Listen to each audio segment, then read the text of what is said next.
race fans, Delaware Speedway Racing on Rogers TV, presented by Ray Cullen Chevrolet. Kyle Friel alongside Kate Friel. Myself covering for Chris Soares as he is off on other assignments. He will be back next week atop of the tower. And as we see here, autograph night at the racetrack. What a great night for the kids and adults to meet some of their favorite race heroes locally in southwestern Ontario. We get a nice shot of the fans making their way off the track back to the grandstand to get racing. Again, up the top of the tower, myself, Kyle Friel, alongside Kate Friel. Take us through the night of racing that we're expecting here tonight on a Friday night. Well, it's stock night, so we've got bone stocks, V8s, and then the super stocks. It'll be the first time that we get to see them here on Rogers TV. They did run the Dayco race here on the Saturday, so they did get some points for that day as well, but it'll be great to see them here on Friday night on Rogers TV. Yeah, it's stock night, like you mentioned. What are we kind of expecting through the three series here tonight?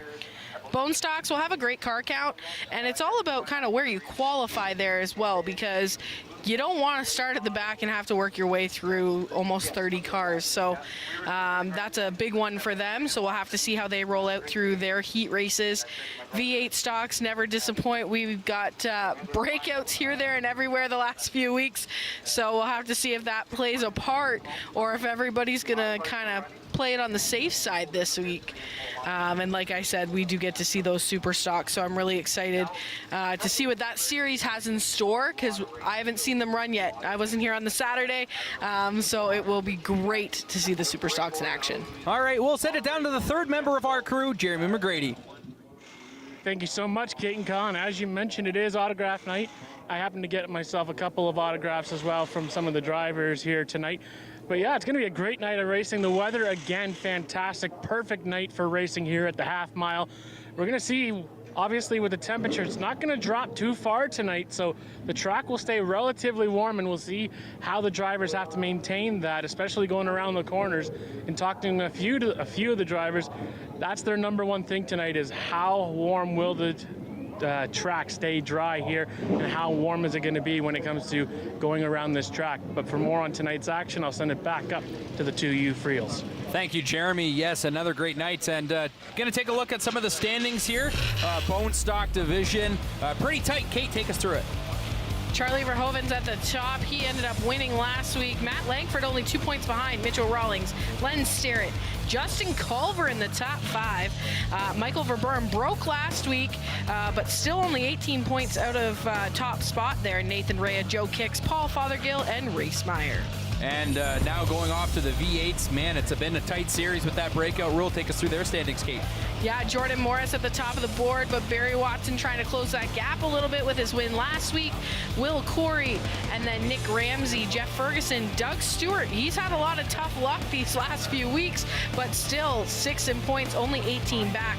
Cody Colburn, Randy Martin, Mike Howard, and Tom Hughes. All right, and lastly here, the Super Stocks. First, like you mentioned, first week on Rogers TV for the Super Stocks. Take us through the standings. Yeah, only one race in, so everything's nice and tight. Nick Ramsey at the top, Ryan Dyson only 2 behind. Lane Zardo, Hudson Nagy, Ethan Orr, Sean Chenoweth, Mason Culver, which he's new to that division. He's run some other series before, but we'll talk about that later. Jay Cox, Colton Everingham, and Chad Corcoran. So 11 points in the top right there, so that's all nice and tight.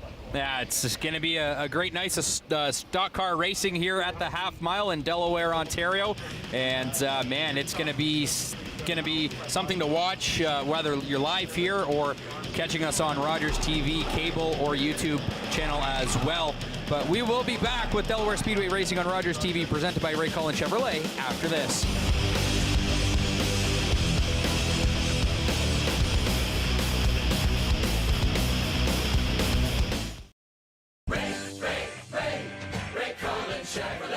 Hi, Steve McCaw here. Welcome to the 2026 race season. On behalf of my team here at Ray Cullen Chevrolet Buick GMC, we're excited about another great year. You should drive by Ray today. Family owned for over 60 years, McCall Racing has helped shape Canadian short track racing. Custom built chassis, expert repairs, in-house parts, and unmatched support. Our legacy is built where it matters most, on the track. McCall Racing, built on experience. Bring the family to Pizza Hut's all-you-can-eat buffet. Fresh pizzas, pasta, and salads, something for everyone. Great taste, great time, all in one place. Pizza Hut, where family meals are unforgettable. Check it out. Now, more Ontarians qualify for the Ontario Electricity Support Program. You could get a monthly on-bill credit of $35 or more. Apply at oesp.ca.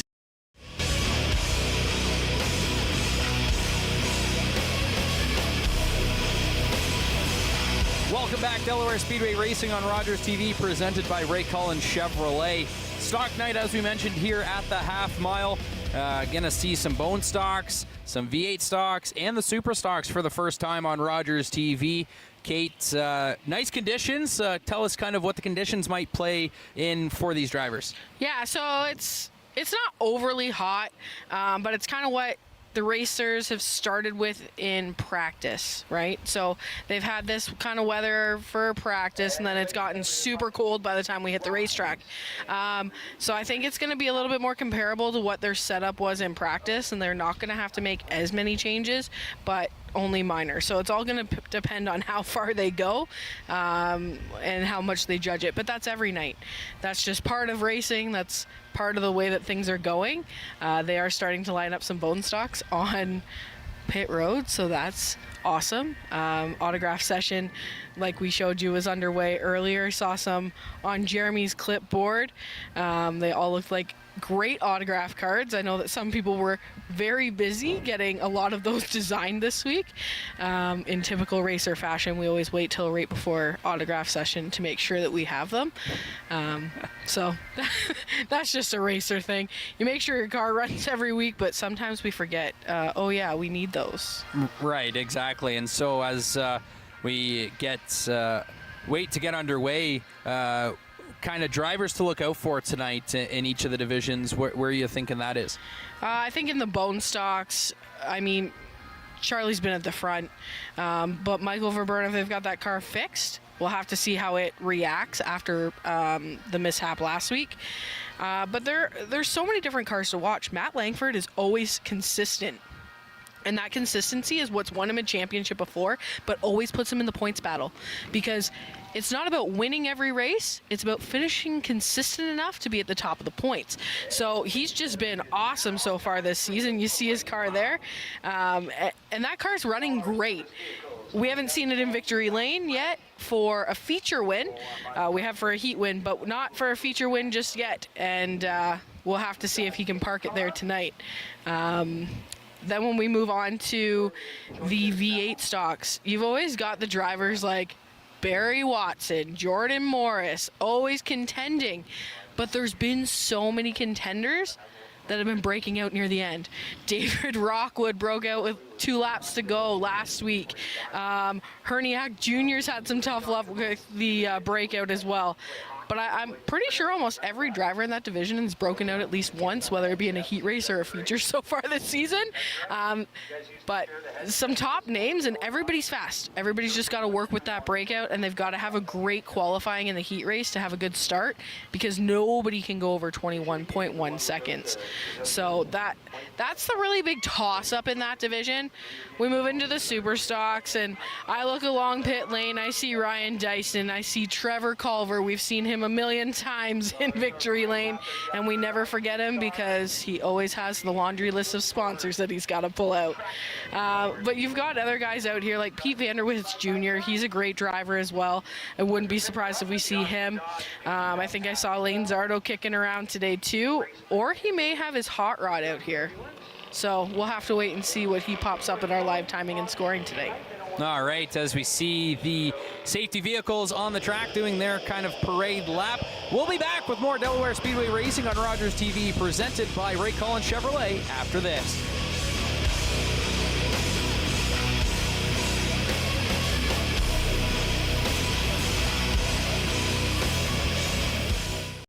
Ray Cullen Chevrolet. Ray saves you money, and that's the key on Chevy, Buick, GMC.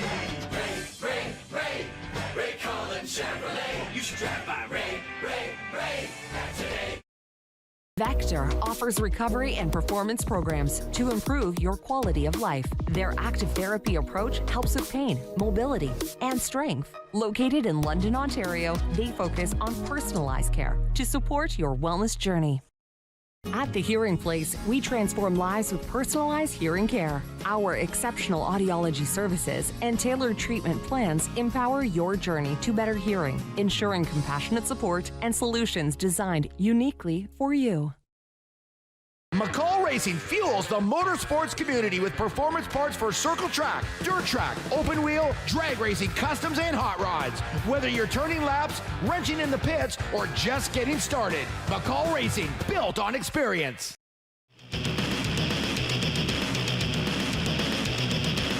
Welcome back, Delaware Speedway Racing on Rogers TV, presented by Ray Collins Chevrolet. Delaware Speedway's 2026 merch is live online and ready to go, and it ships fast. Hit up the shop at delawarespeedway.com/shop or click the merchandise link right on the homepage. Stay fresh this season and show some love for your favorite local track.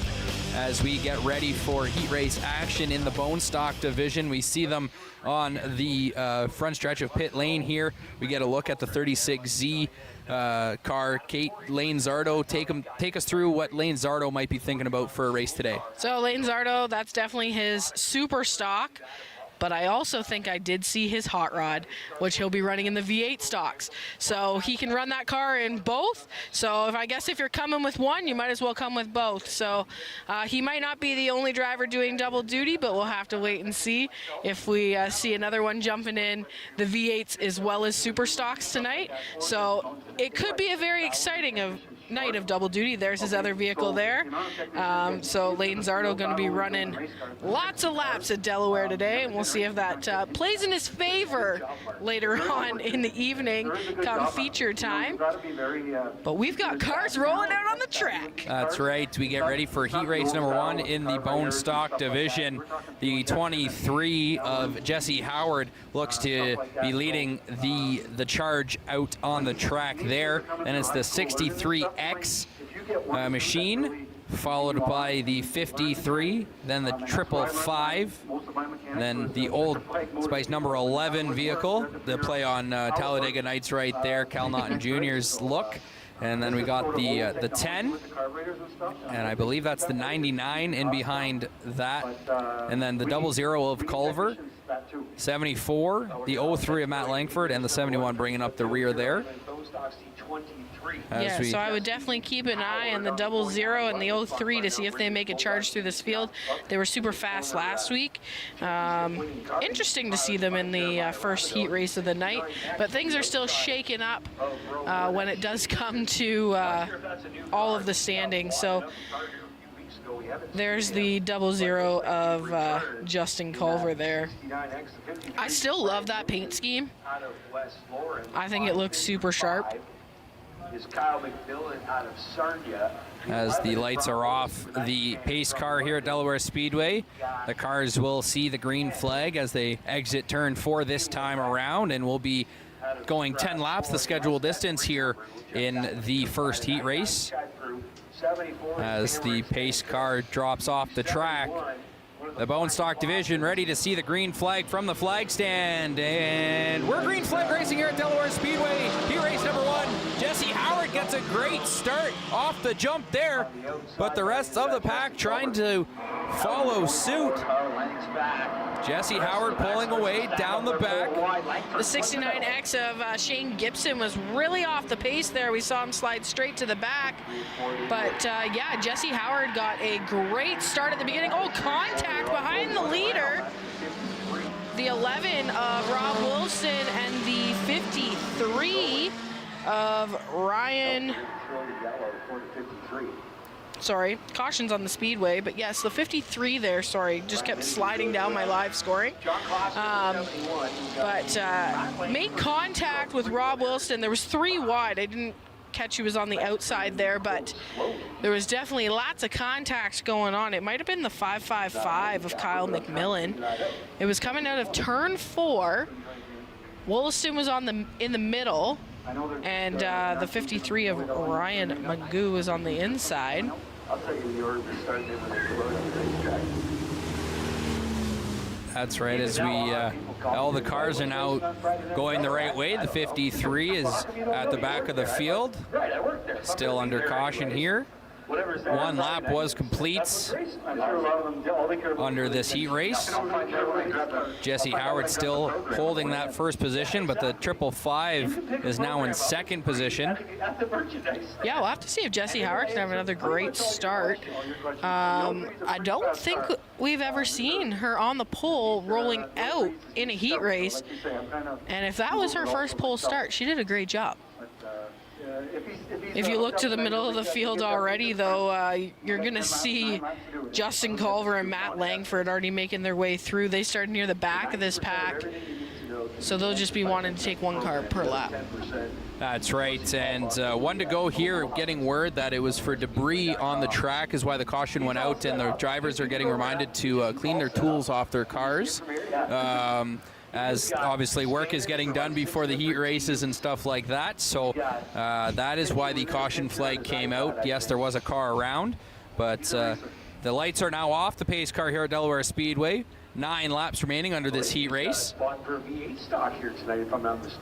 As the pace car will drop off the track here as they exit turn 3. Bone stock drivers out of 3 and into 4. They'll come out of 4, look to the flag stand. And the green flag is back in the air. We're racing once again here at Delaware Speedway.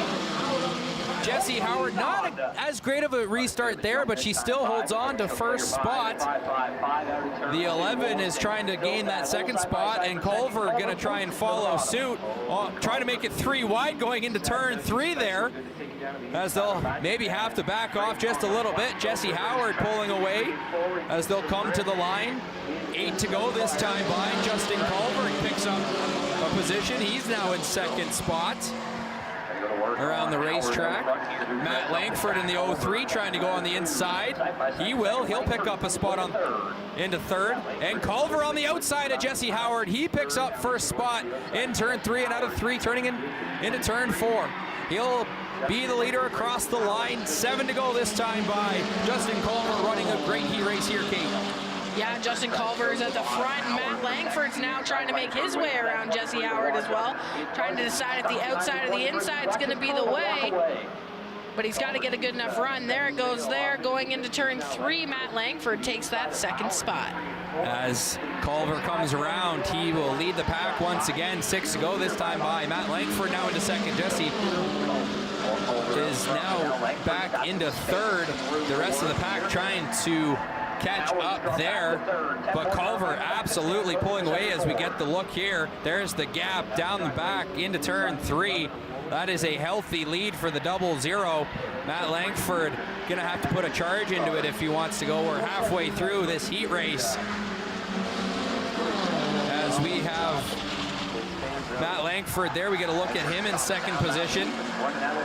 As mentioned, a healthy distance behind the leader in Justin Culver, as now Jesse Howard's having the 74 machine coming up on the rear bumper of her, going in and out of turn 3 and 4 down the front stretch. Yeah, Stan Cook to the inside of Howard there, trying to make that work. Stan Cook's also had a pretty decent car so far this season, running really well and also consistent. So this heat race is shaping up to have lots of movement. Justin Culver does have that great lead. Matt Langford didn't get around Jesse Howard as fast as Justin Culver did, and that's really what's been the difference here. That's right. So it was 3 to go now down the back. It's the leader, Justin Culver, in the 00. He just has to race like he's been doing, race clean, and he'll come by the stripe and make it 2 laps to go in this heat race number 1 in the bone stock division. Matt Langford across as well. Stan Cook is in third. Jesse Howard sitting in fourth. On for fifth. Chap Crew right there as well. Crew pointing to the inside of. As we see the rest of the pack, the 11 of Rob Wolston, Brady Oudman, Chad Prue, John Clausen, all kind of packed together, trying to catch up to Jesse Howard, who's sitting in fourth. And that white flag's brought to you by McCall's Racing, built on experience. 1 to go here. Wollaston working the inside. Uman gets loose. Justin Culver coming out of 3. Still on the top side. Into 4, he'll come down the front stretch one final time. And there's the checkered flag. Justin Culver takes the win in this heat race. Matt Langford in the 03 in second. It'll be the 74 of Stan Cook, Jesse Howard, Rob Wollaston, Brady Udman, Chad Prue, John Clausen, Kyle McMillan, Ryan Minogue, and Shane Gibson rounding out the field. And we're gonna throw it down to Jeremy in the pits. Thank you so much, Kyle. I'm joined here by Lane Zardo. Now, Lane, you brought 2 cars with you tonight. You're entering the V8s in your hot rod, and obviously you brought your super stock. Talk to me tonight about what you brought 2 cars here tonight and what's it going to take for you to get into victory lane, not once, but maybe even twice tonight. Yeah, so we got the super stock here thanks to Kenny Grubb, Chuck Dorr, Randy, everybody at the shop. They prepare this race car. I'm lucky enough to drive it. We're just here trying to figure out a fuel issue that we had at the Dayco race 2 weeks ago. Really want to get that sorted out, and hopefully we can get lucky and find some speed with this RMP Montgomery Best of Force Products Ford. And then the other car here, it's a hot rod I built in honor of my grandfather. So we're just here with the V8s to kind of shake it down and test it. And if we kind of break out of the bracket time, I'm not really too worried about it. I'd rather break out of the bracket time every lap and just try to find some speed for the next time I'm here with a series race. Now, obviously, we mentioned off camera that it's actually you and your wife's wedding anniversary here today. Talk to me about your plans with your wife being here at the track tonight and rather than somewhere else. Unfortunately, not my wife yet, but I am going to put a ring on it too because it was her suggestion to come here and test on our dating anniversary. So I got to stop spending so much money on these things and buy that girl a ring. Natasha is awesome, and yeah, we're going to spend the rest of the weekend camping at Laura, but really hope I can get this other Best of Force Products Ford, Gord's Basement waterproof, and I can give it a good showing, get it a shakedown. And one more shout out, our buddy Tim, the lawn man, he sponsors about 3/4 of the race cars of this racetrack. He's in the hospital, so I know a lot of guys here hoping you get better, Tim, and yeah, hopefully everybody else has a beautiful night here. There's 1,000 fans here. It's a gorgeous night to be at a racetrack. Well, best of luck to you tonight and good luck in victory lane. Thank you very much, man. Cheers. Back to you upstairs. Thanks, Jeremy. We'll be back with more Delaware Speedway racing on. Check it out. Now, more Ontarians qualify for the Ontario Electricity Support Program. You could get a monthly on-bill credit of $35 or more. Apply at oesp.ca. At The Hearing Place, we transform lives with personalized hearing care. Our exceptional audiology services and tailored treatment plans empower your journey to better hearing, ensuring compassionate support and solutions designed uniquely for you. McCall Racing fuels the motorsports community with performance parts for circle track, dirt track, open wheel, drag racing, customs, and hot rods. Whether you're turning laps, wrenching in the pits, or just getting started, McCall Racing, built on experience. With Rogers TV, you can cheer on the home team from the comfort of your living room. We'll head to the rink, the field, the court, or the pitch, so you don't have to. Tune in and cheer on your local amateur athletes on Rogers TV. Stock, the 59 is cast. Welcome back, Delaware Speedway Racing on Rogers TV, presented by Ray Cullen Chevrolet. Getting ready for heat race number 2 in the Bone Stock division.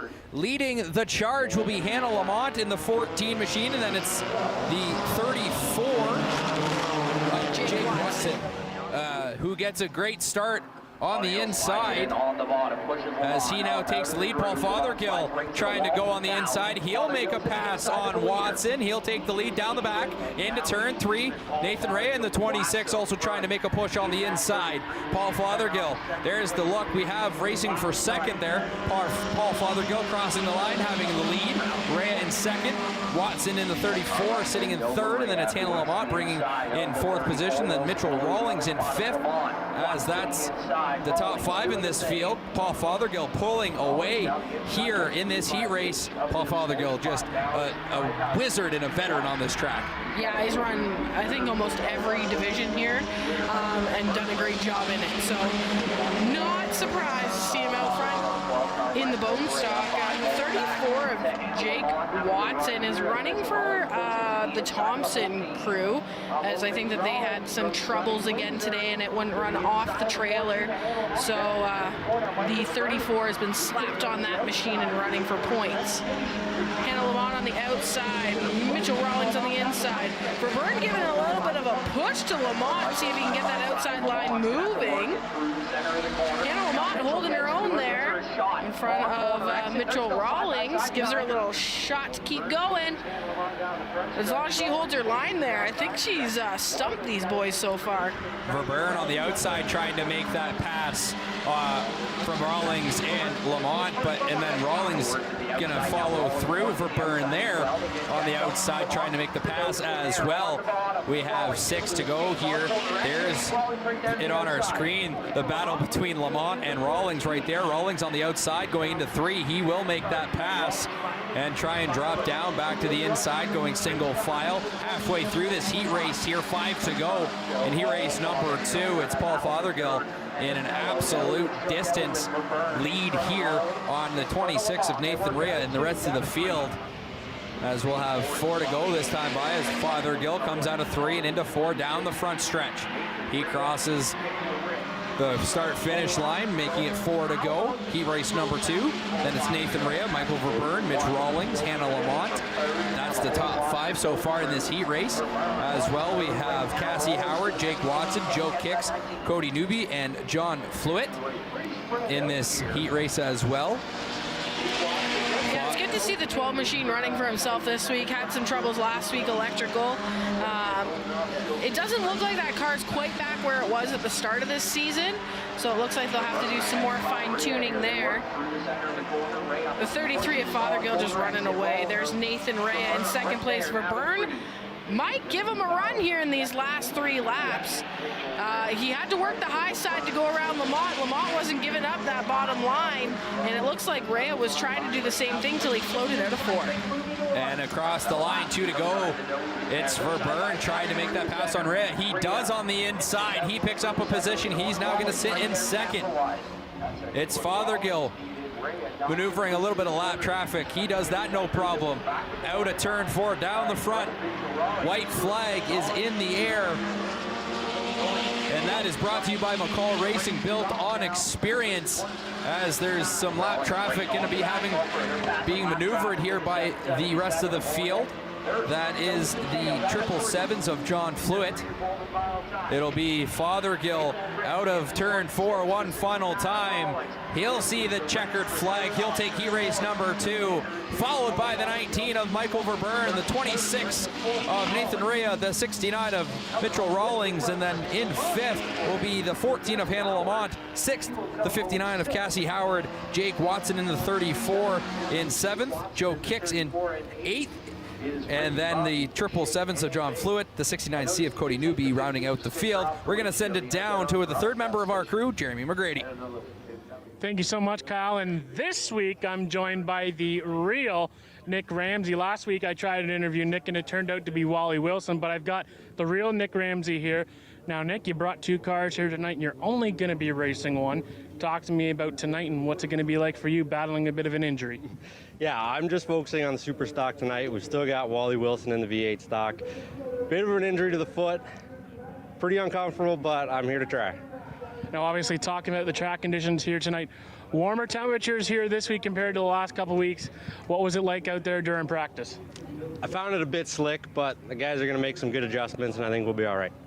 And talk to me, what's going to be the strategy for you for a miracle and a possibility to get yourself into victory lane with an injured foot? Stay out of trouble is going to be my strategy tonight. All right, perfect. Thank you so much, Nick. Thank you. Back upstairs. Thank you, Jeremy. We'll be back with more Delaware Speedway Racing on Rogers TV, presented by Ray Cullen Chevrolet after this.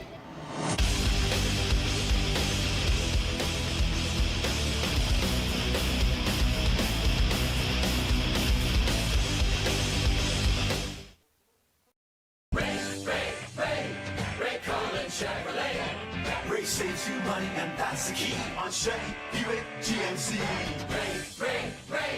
Ray Cullen Chevrolet. You should drive by Ray today. Bring Bring the family to Pizza Hut's all-you-can-eat buffet. Fresh pizzas, pasta, and salads, something for everyone. Great taste, great time, all in one place. Pizza Hut, where family meals are unforgettable. Public transit, garbage pickup, parks and recreation programs, snow removal on your street. How can you stay informed about these and other important local services? Tune to City Council coverage on Rogers TV. See your community leaders at work on Rogers TV City Council coverage. You're watching an interesting local show on Rogers TV and you want to know more. That's when you head to rogerstv.com. Our website provides more information about our programs, our hosts, our schedule, and about how you too can get involved with Rogers TV. Visit us online at rogerstv.com.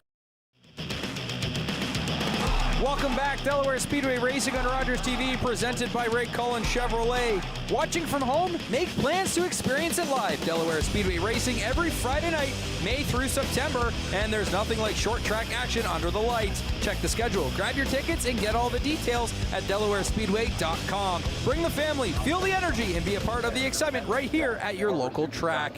We get ready for the third heat race here in the Bone Stock Division. The 34M of Corey LaPont will be the leader here, then the 17 of Colin Wilms, the 71H Jennifer Hatch, number 20 Kyle Wilms, the 333 of Liam Beauchamp, the 27 of Jordan Morris. In 7th, it'll be the 93R of Race Meyer as we see green flag here at the Speedway. We're racing. And the 17 Colin Wilms takes a great start here off the jump. Yeah, Colin Wilms, always one to watch as well. There's just so many in this division that we never know who's going to be the one at the top every week, and that's what you want from local track racing. Colin Wilms out to a healthy lead, though, here at the start. Yeah, the 34M is way down on that inside groove. He's able to maintain it as everybody's bunching up. That's the 21 trying to make a pass. The 71 of Jennifer Hatch trying to make the pass on the inside, and now it's the 8 of Charlie Verhoeven. He found his way to second spot from near the back. Yeah, I'm not surprised. That car seems to make its way through. Everybody kind of got bunched up there in 1 and 2, and it just became a train. Liam Beauchamp gets real loose coming out of turn 2, but collects the car. Yeah, Jennifer Hatch having a good side-by-side battle as well. Jordan Morris trying to make that 27 machine dial in for him there. And he's able to do so by getting around the 71 of Jennifer Hatch. And that's Len Starrett in the 1 machine. He's trying to follow suit with the 27 on the outside. He will, and make the pass of Jennifer Hatch as well. We have 6 to go that time by the stripe. It's still Colin Wilms in the 17s in the lead. Quickly catching up to him is the 8 of Charlie Verhoeven down the back. As we get a look at Len Starrett and Jordan Morris in a battle. Starrett able to make the pass. He is now sitting in 4th spot. As Race Meyer is sitting in 3rd as in the 93R. Halfway through this heat race number 3, it'll be the 3rd and final heat race in this division. We have the look at the leaders of Colin Wilms and Charlie Verhoeven having to battle a little bit of lap traffic here. 4 to go this time by Verhoeven trying to make the charge and catch up to Wilms. It looks like he might if he has some good turns and in and starts and exits in. There is a car around just outside of turn 1. See if that'll bring the caution flag up. The 57 machine of Harley Hornick. He gets himself turned around. No caution on the speedway. It's 3 to go that time by as Verhoeven has caught up to the back bumper of Colin Wilms. Yeah, Verhoeven's been ticking off about 0.3 of a second each time by. So I wouldn't be surprised if he's right on the bumper this time by. He's getting real close. They're out of 3 and into 4 down the front stretch.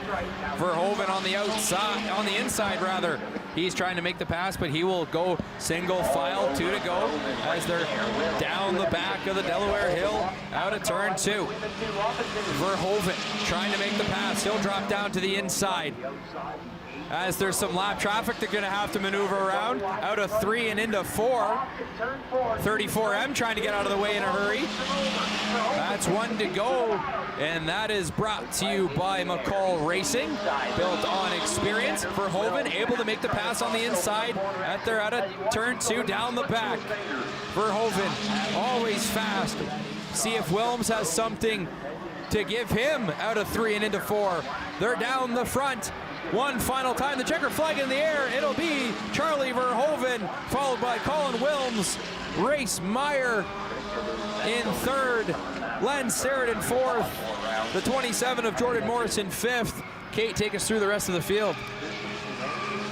Jennifer Hatch is in 6th, Liam Beauchamp is in 7th, Gary Triska, Kyle Wilms, Corey Lapointe, Matt Talman, and then we did see Harley Hornick go around, but was able to keep rolling. So that is that heat race. Not surprised though that Charlie Verhoeven is headed down into Victory Lane to get a quick photo. We said it last week too. He's just like 2 to 3 tenths faster, it seems, than most of the field.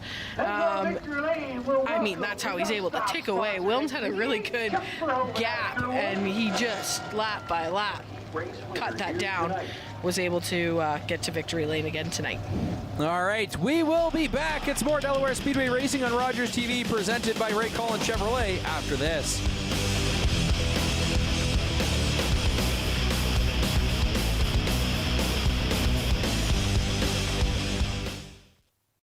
Ray Collins Chevrolet. Ray saves you money, and that's the key on Chevy, Buick, GMC. Ray Collins Chevrolet. You should drive by Ray today. You're watching Rogers TV. With Rogers TV, you can cheer on the home team from the comfort of your living room. We'll head to the rink, the field, the court, or the pitch, so you don't have to. Tune in and cheer on your local amateur athletes on Rogers TV. You're watching an interesting local show on Rogers TV and you want to know more. That's when you head to RogersTV.com. Our website provides more information about our programs, our hosts, our schedule, and about how you too can get involved with Rogers TV. Visit us online at RogersTV.com.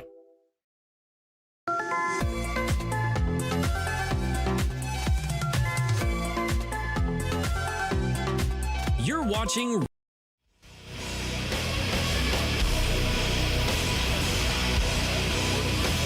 Welcome back, Delaware Speedway Racing on Rogers TV, presented by Ray Collins Chevrolet. We have an interview from Jeremy. Let's send it down to him. Thank you so much, Kyle. I am joined by the 14 machine in the bone stock division in Hannah Lamont. And tonight being autograph night, what does this night mean for you? An opportunity to sign your autograph for a lot of fans up in the grandstands tonight. Well, to be honest with you, I don't know if many people ever seen the movie Herbie, where they're all getting excited to get in their cars. She just singles herself out after having a huge accident, comes out to the track, and so many fans are cheering on for her. And that just brings me smiles and happy tears. Seeing the kids, seeing the smiles. Like today I brought hero cards, coloring pages, little bracelets, and Hot Wheels for the kids, because honestly, it's about the memories. Giving that child that little piece to them is what really makes a difference for the children, and to set them up and to make them excited about cars. Giving that first autograph and getting that Hot Wheels and the cool bracelet, I think that's a pretty killer swing right there. Now focusing on the racing here tonight, how did you feel out there in your heat race, getting inside the top 5 there, heading into the feature race tonight? What's the track conditions like out there tonight, and how's your car? Well, I can say that the car felt pretty good out there. It wasn't tight, it wasn't too loose, it was absolutely perfect. I could set the car in just perfect and sail it through, and the car felt great. It loves the track tonight, and as the track starts to cool down and get a little nice, we'll start to see some difference. All right, well, best of luck tonight. Thank you. Back upstairs to Kate and Kyle for more. Thank you, Jeremy, as we get ready for heat racing in the V8 stocks. It's the ever so popular 21.1 time breakout rule for this division. It's going to make for some great racing as we see one to go here before we get to green flag racing. Kate, take us through the V8 stocks and maybe what, if people don't know that 21.1 breakout rule. Yeah, so the breakout rule, 21.1 seconds. If you go faster, even if it's 20.999, you have to create a stop and go penalty on the backstretch right by Tech Garage. They just passed it there. They have to stop, wait for the field to go by, and they are able to return to racing. So with that being said, we're coming out of turn 4, Kyle. That's right. As the machines come out of turn 4, they look to the flag stand.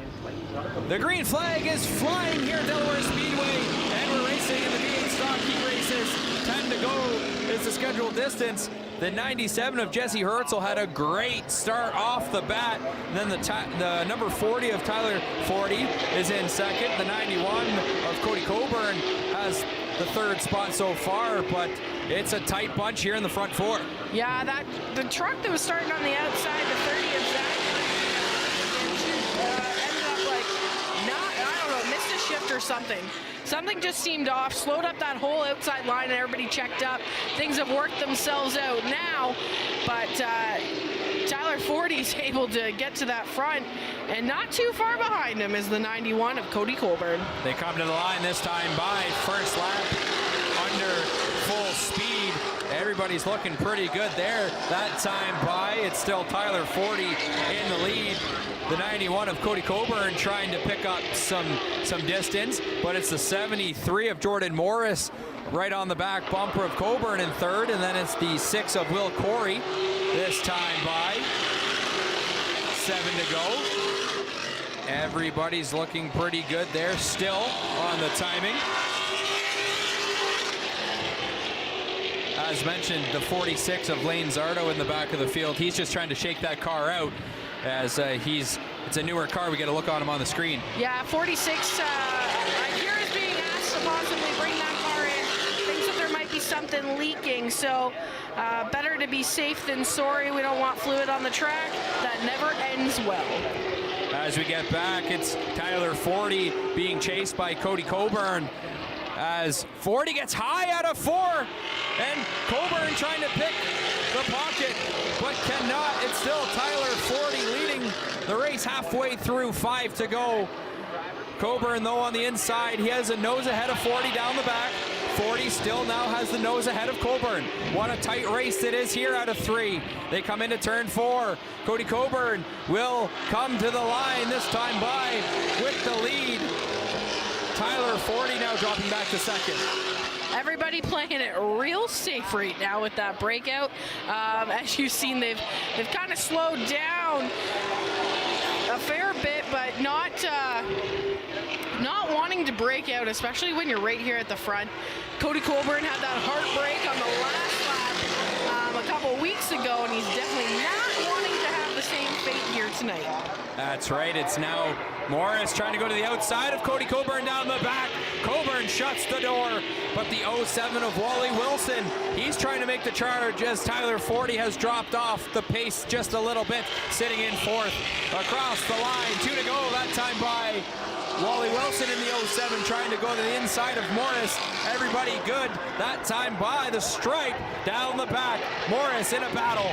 Wally Wilson trying to make it a 3-car collection at the front. Out of turn 3 down, out of 4 down the front. That will bring out the white flag. That is brought to you by McCall Racing, built on experience. Morris gets a little contact into the back of Cody Coburn out of 2 down the back. He keeps that car straight. Here we go out of 3 and into 4 one final time. To the line. The checkered flag is in the air. Barring any breakouts, it'll be Cody Coburn with the victory, followed by Jordan Morris, Wally Wilson, Tyler 40, Will Corey rounding out the top 5. Take us through the rest of the field, Kate. Kara Martin in the 6th spot. Lucas Chapman, Jesse Herzl, that 30 truck that we saw at the beginning of the race, and then Lane Zardo did come in. So we're seeing Lane Zardo's crew work a little bit from our vantage point. and see if they can find that fluid, but we do see Cody Colburn be able to put it in victory lane. Tried to do that a couple weeks ago, but broke it on that last lap. So that breakout time's caught a few drivers the last little bit here. So very interesting. We made it through at least one without a breakout so far, but I don't expect that for the rest of our night. Yeah, no, the V8 stock's going to get set for the second group to come out on the track for heat race number 2. But as we have some time, we'll step away. We'll be back with more Delaware Speedway Racing on Rogers TV, presented by Ray Cullen Chevrolet after this.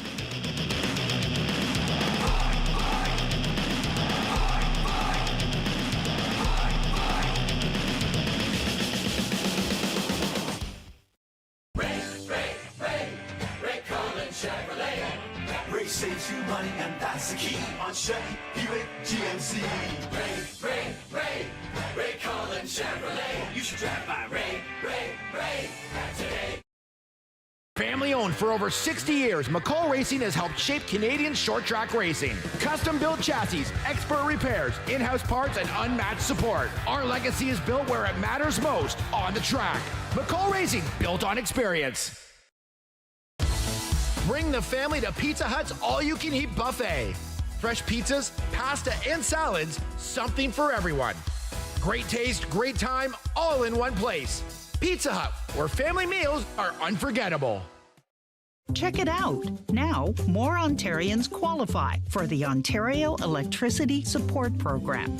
You could get a monthly on-bill credit of $35 or more. Apply at oesp.ca.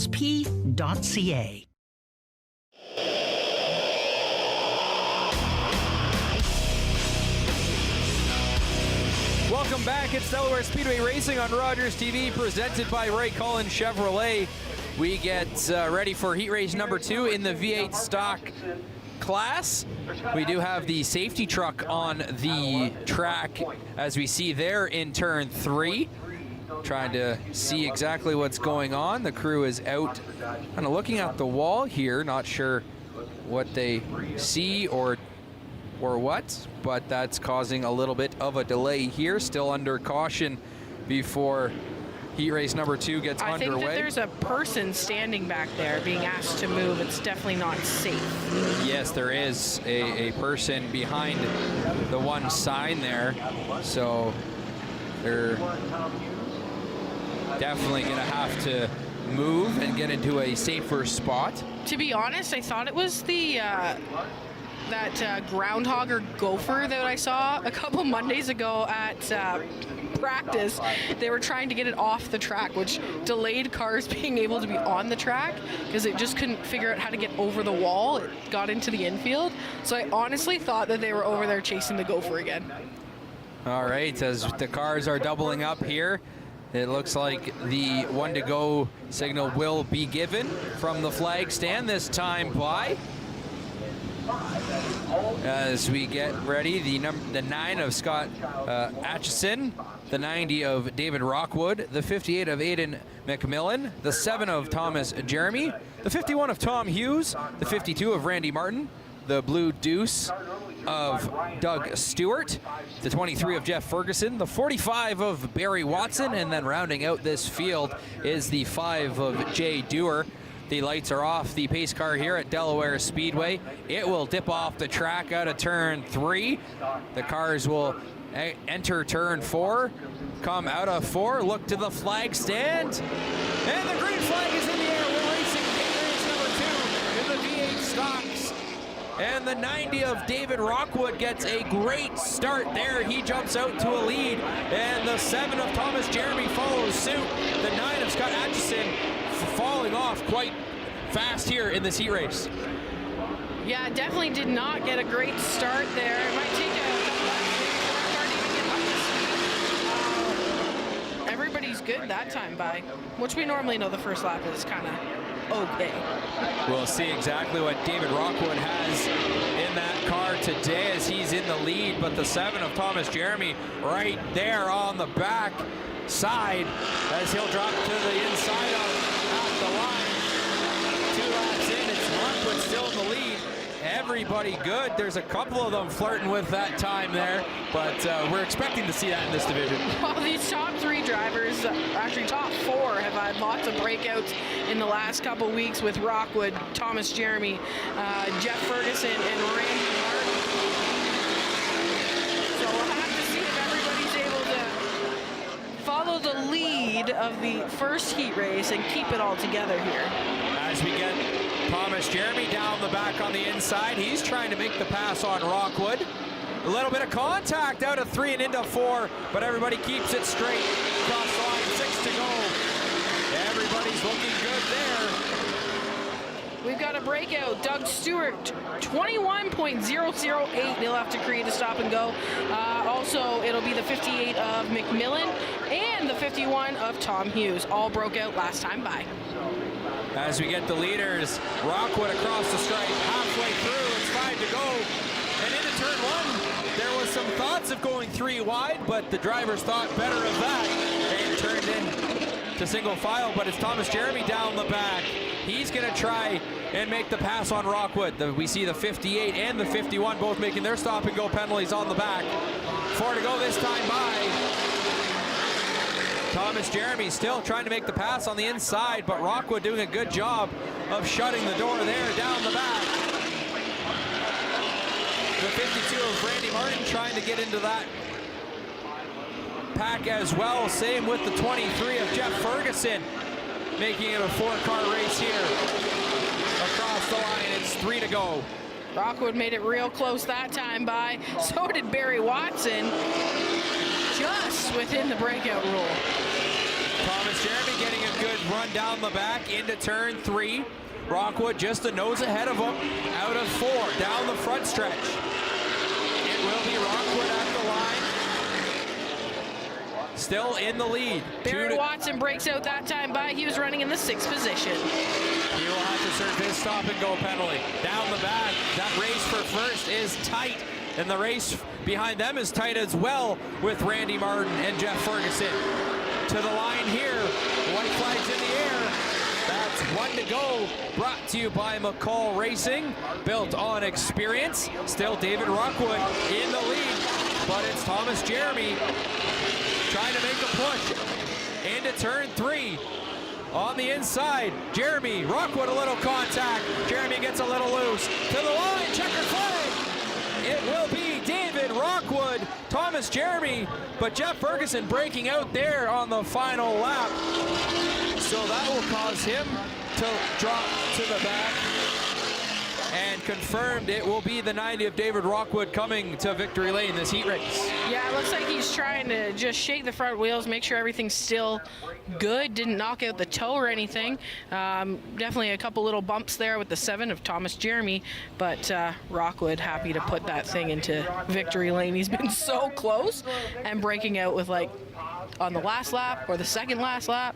So good to see that car in victory lane. Well, both Rockwood and Jeremy flirting with that 21.1, but able to stay above that mark. So he will celebrate a heat race victory there. Get a couple of snapshots before he peels off, and we get ready for some super stock racing. But before that, we'll step aside. More Delaware Speedway Racing on Rogers TV, presented by Ray Collins Chevrolet after this.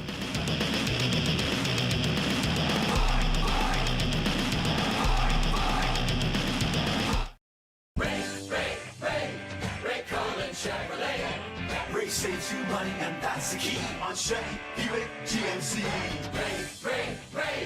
Ray Collins Chevrolet. You should drive by Ray today. Vector offers recovery and performance programs to improve your quality of life. Their active therapy approach helps with pain, mobility, and strength. Located in London, Ontario, they focus on personalized care to support your wellness journey.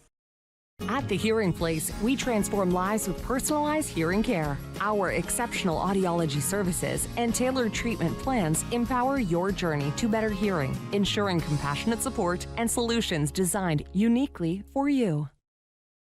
McCall Racing fuels the motorsports community with performance parts for circle track, dirt track, open wheel, drag racing, customs, and hot rods. Whether you're turning laps, wrenching in the pits, or just getting started, McCall Racing, built on experience. Welcome back, Delaware Speedway Racing on Rogers TV, presented by Ray Cullen Chevrolet. We get ready for super stock action here. Heat race number 1. It'll be 10 laps, the scheduled distance. We have the 77 of Darrell Lake, but before that, we'll send it down to Jeremy. Thank you so much here, Kyle. I'm here this time around with Wally Wilson. Last week I named him Nick Ramsey. Already did Nick, but that's done and out of the way. Now I've got Wally Wilson running for Nick in the V8 Stock Series tonight. Wally, talk to me about your heat race there and how'd that go for you? It went pretty good. It was pretty exciting. Didn't really expect to be battling for the win like that, but we were close with Cody Coburn and Jordan Morris and just kind of rode behind them and hoped they broke out. Obviously for yourself in the modified series, you're running 3rd in the points. Talk to me about your modified car, and we'll see it back here again in the next couple of weeks. Yeah, modified's been pretty good. I didn't just finish the car at 4 o'clock last week or 2 weeks ago when we raced it, and it was pretty good, so we'll see how it is next week. Perfect. Hopefully you find yourself in victory lane. Thank you so much. Hope so. Thank you. Back upstairs. Thank you, Jeremy. The pace car will dip off the track out of turn 3. The super stock drivers look to the flag stand out of turn 4, looking for that green flag. They see it, it's in the air. We're racing super stock division at Delaware Speedway, heat race number 1. It's the 77 of Darrell Lake, followed by the 1 of Trevor Culver. And then the 5 machine is right off the pace, right to the back. As 20 Mason Culver sits in 3rd, the 07 of Nick Ramsey behind them, as we're going to see some fast racing here, Kate. Yeah, and Nick Ramsey holding his own there in 4th. With that foot injury, I feel his pain. Yes, that is right. We get a look at the leaders. It's Darrell Lake in the 77, followed closely by the 1 of Trevor Culver. 2 mainstays in this division, ones that are always near the front or making a charge to the front and making it very close here in this division, Kate. Yeah, Darrell Lake should have a fast race car. He definitely did for the Dayco, regardless of the after-race debacle that did go on. That car should be fast.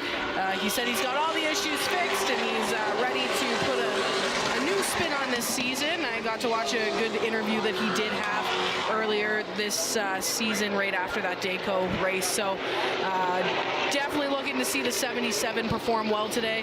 And the 1 of Trevor Culver never disappoints. Well, at least tries not to disappoint his fans, and he should have a good race car here today. As you cross the line that time by at 6 to go, Nick Ramsey picking up a spot, passing the 20 of Mason Culver. But it is the Darrell Lake machine and Trevor Culver machine that are just far and away from the rest of the pack as they come. It's 5 to go halfway through this heat race. And if anybody's wondering, yes, there is a relation. Trevor Culver, Mason Culver, cousins. I've seen Mason Culver run at Delaware Speedway in the truck division as well. So good to watch him make the step up and be out here at Delaware in a super stock. As we come by the line this time, it's 4 to go.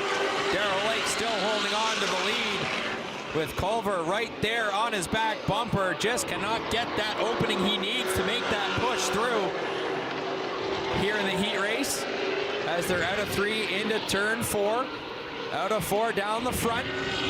It's still Darrell Lake taking the lead. It's 3 to go that time by the line. The 5 is coming off the track into the pits on the backstretch there as they come down the back one more time into turn 3. Darrell Lake as Culver tries to get to the inside and make a push. Ends up going single file across the line. It's 2 to go this time by. Yeah, Darrell Lake and Trevor Culver's lap times are so close. It's like they swap back and forth within those few tenths of a second or hundredths of a second. So they're pretty evenly matched there out front. As we get to the stripe, the white flag is in the air. 1 to go. That's brought to you by McCall Racing, built on experience. See if Trevor Culver has anything here down the back into turn 3 for Darrell Lake. Out of 4, into 4, now out of 4 down the front. It will be the 77 of Darrell Lake taking the heat race, followed by Trevor Culver, Nick Ramsey in 3rd, Mason Culver 4th, Lane Zardo picking up a spot to finish 5th, Lucas Orr in 6th. Brendan Edgar in 7th, Chuck Menzie in 8th, and then the 86 of Caden Patrick finishing out the field in 9th. Yeah, definitely a great race. Darrell Lake wanting to come back out here and, you know, put that first stamp on that heat race.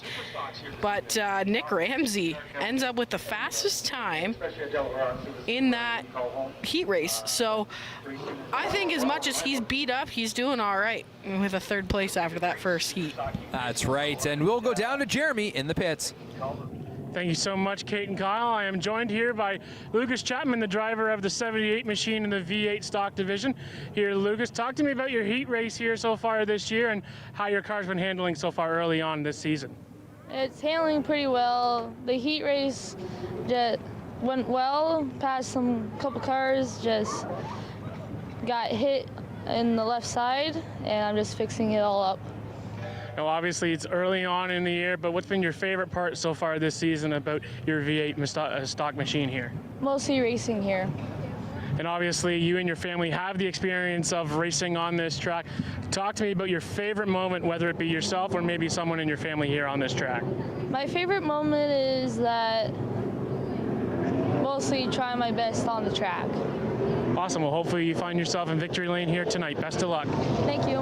Back upstairs to Kate and Kyle for more.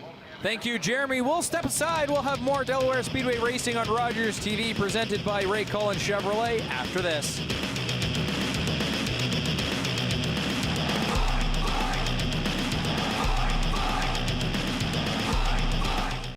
Check it out. Now, more Ontarians qualify for the Ontario Electricity Support Program.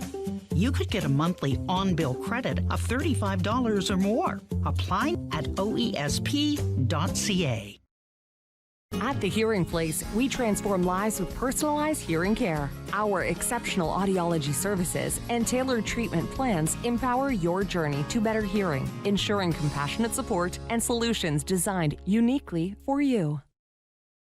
McCall Racing fuels the motorsports community with performance parts for circle track, dirt track, open wheel, drag racing, customs, and hot rods. Whether you're turning laps, wrenching in the pits, or just getting started, McCall Racing, built on experience. With Rogers TV, you can cheer on the home team from the comfort of your living room. We'll head to the rink, the field, the court, or the pitch, so you don't have to. Tune in and cheer on your local amateur athletes on Rogers TV.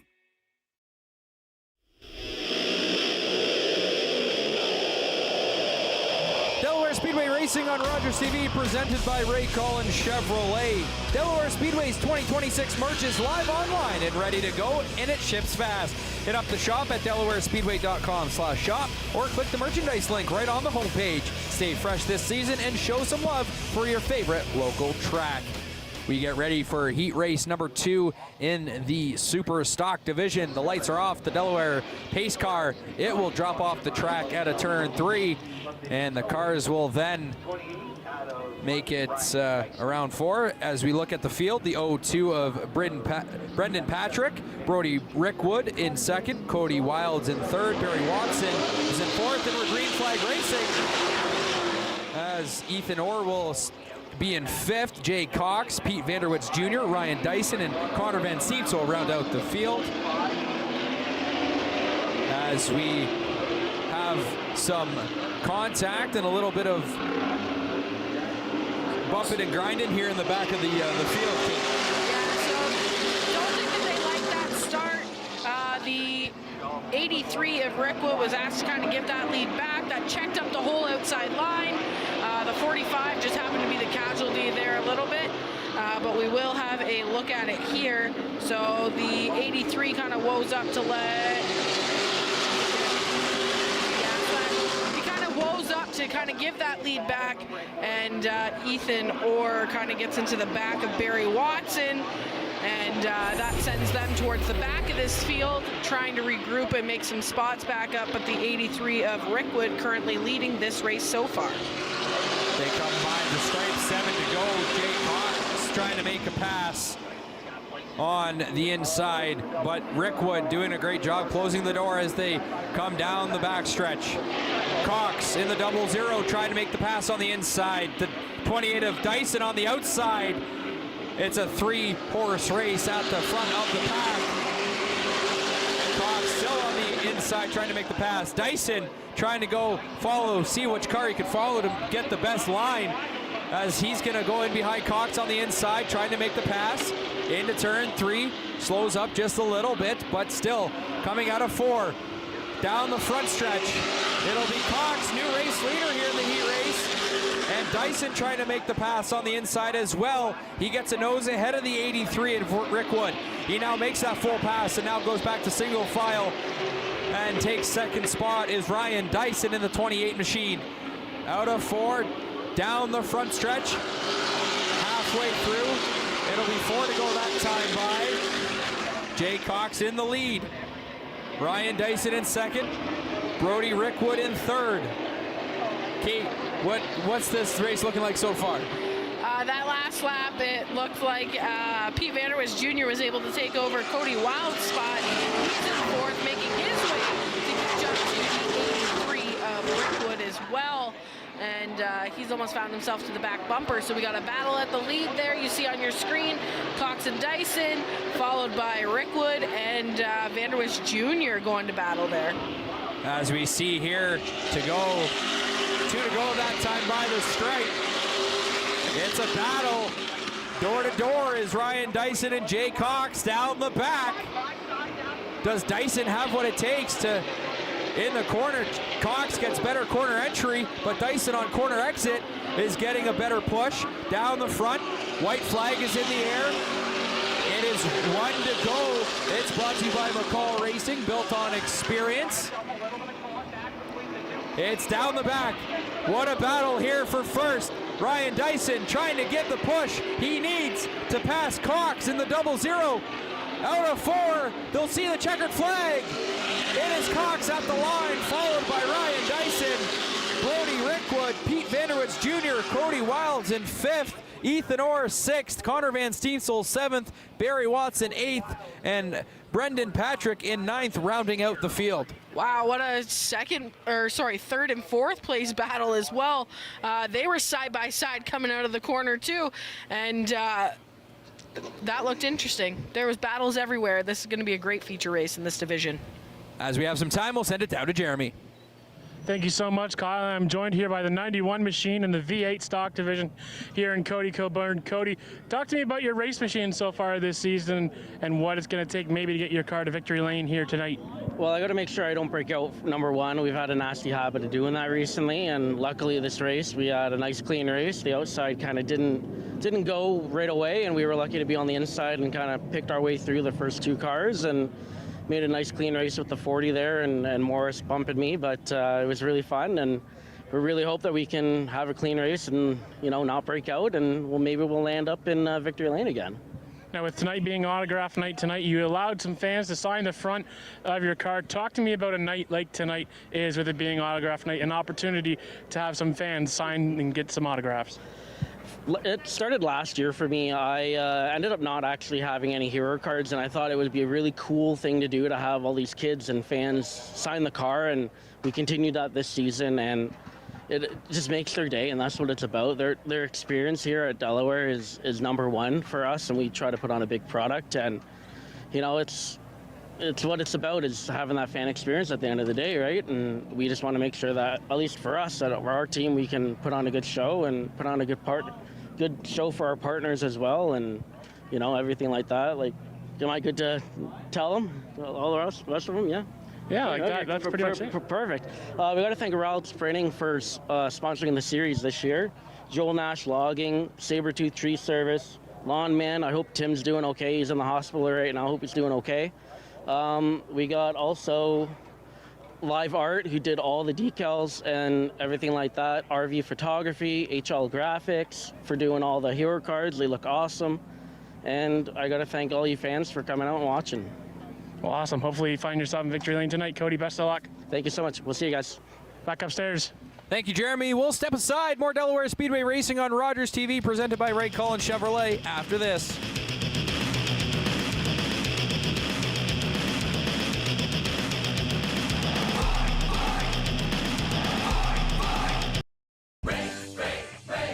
Ray Cullen Chevrolet.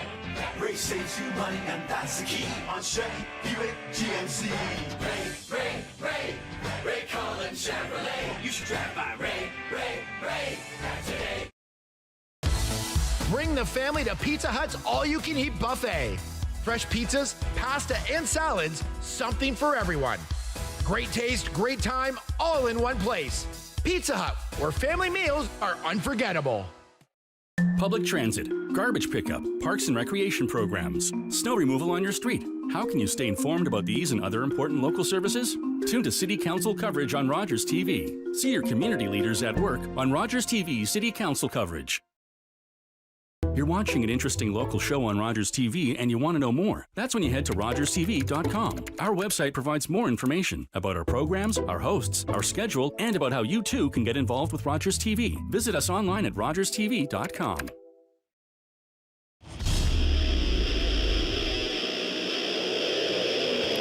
Welcome back. Delaware Speedway Racing on Rogers TV, presented by Ray Collins Chevrolet.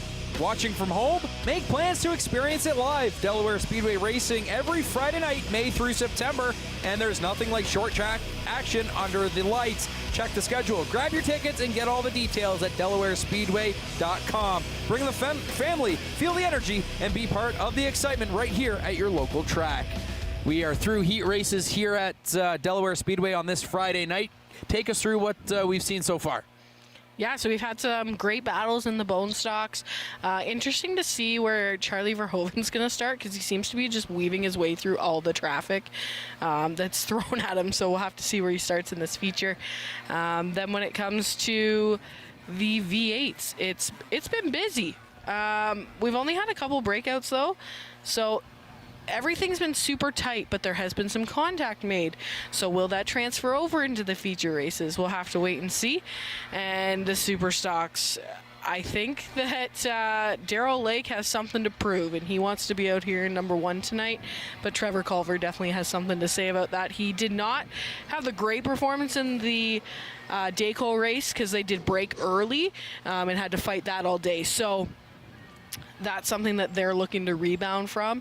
And we did see Brody Rickwood out here testing in the V8 class with his super stock earlier this season, so it looks like they're still fine-tuning there as well. So everybody trying to kind of regroup. The weather has not been consistent over the last few weeks, so that's another thing that's really kind of throwing these teams off. That's right. As we have some time, we'll send it down to Jeremy.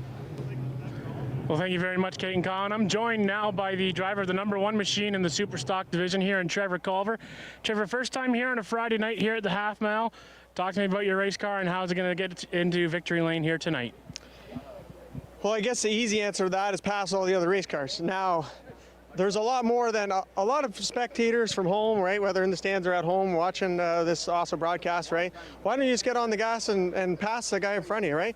If it was only that easy, we would do it every time. But there's a lot of different dynamics in it with getting your car to handle well, to get it to brake well, handle well, and get on the gas well. So sounds like 3 things. There's a lot more complication behind it than just those 3 things. So we're working hard at getting our car to do those 3 things better than everyone else. If we can get it to do it better than everyone else, then we will be staying there in victory lane. And I got a heck of a crew behind me and lots of support from McCall Racing Enterprises that help us get those 3 things right. And then I got to do my job too. So we are working in the pits here to make an adjustment from the heat race to the feature race. We also found a tire losing air, so that wasn't helping us. So we'll make some adjustments and we'll come out swinging for the 35 lapper. It's a lot of good cars, as you can see, that are very even. There's a great crowd here, great weather. It's going to be a great show for all the fans up top and all the fans watching at home. Thanks for tuning in and watching us. Now, obviously, with tonight being autograph night, what's your favorite part of a night like tonight, being able to have fans come down onto the track and get drivers' autographs? What's that like for you?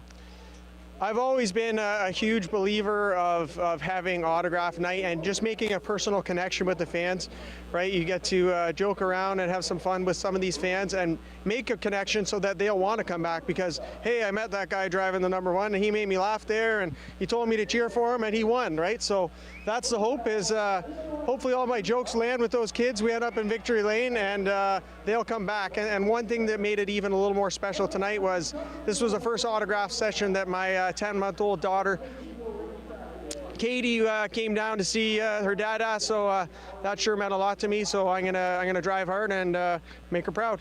Well, hopefully the number one car finds itself in the number one spot tonight. Thank you so much, Trevor. Thanks, guys. Back upstairs. Thank you, Jeremy. Always a great interview. Trevor Culver always has a lot to say and always gives good insights. He's a great racer. He knows how to maneuver around the track. Just kind of, again, what can we look for as the wind kind of picks up, the sun's going down as we head into feature race time here at Delaware Speedway? Yeah, so this track, it's going to get a little bit more grip because the tires are going to heat up a little bit better to how slick it was earlier. When it's hot, sometimes everything gets slick and sweaty. It's no different than you get into a car in that leather seat, right? When it's warm, you sometimes slide after a while. And as it cools off and your body warms up, it gets sticky, right? So it's going to have more contact and it's going to stay a little bit more stuck to the track. So whether or not they make the right adjustment is going to be the big part. But we'll have to wait and see if they go the right way. And like Trevor was talking about with the autograph sessions and things like that and making those connections, it's definitely great for this sport for the younger kids because we need more generations coming into this sport and loving it in order for it to continue, right? So Trevor always does a great job, especially with the kids and making sure that he is always connecting with people. He's really great at that. So kudos to him because he always does something down there. Just like Hannah said, she went and got some Hot Wheels and some bracelets and did some of those things, right? Was able to make those connections with the kids and be able to connect with the fans as well, because there's nothing better as a parent taking your kid down there and they're able to connect. They want to come back to the track and then they're going to cheer for a driver instead of whining to go home. So I think that's perfect.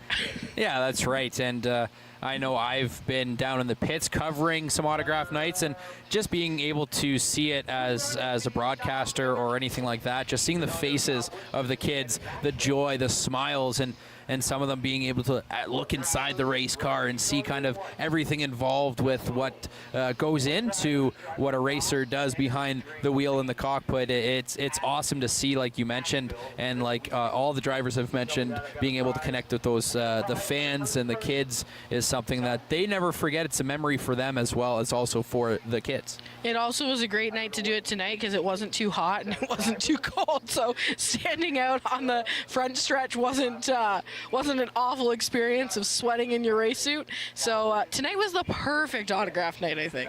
That's right. And we're going to get ready for... Hey, we got Jeremy in the pits. He's got another interview. This guy knows who I am. Thank you so much, Kate and Kyle. I got someone who's doing double duty tonight here in Barrie and Watson, not only in the V8s, but also in the Superstocks Barrie. On a night like tonight, autograph night, doing double duty. What's it like for you here tonight? This is a new experience. This is pretty exhausting.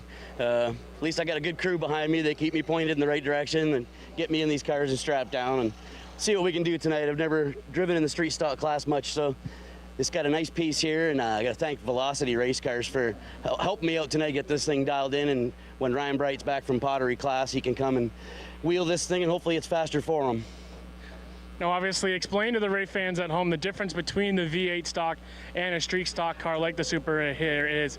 Obviously, in the V8, you can't go over that 21.1 threshold. In the Super, you're able to go a little bit faster.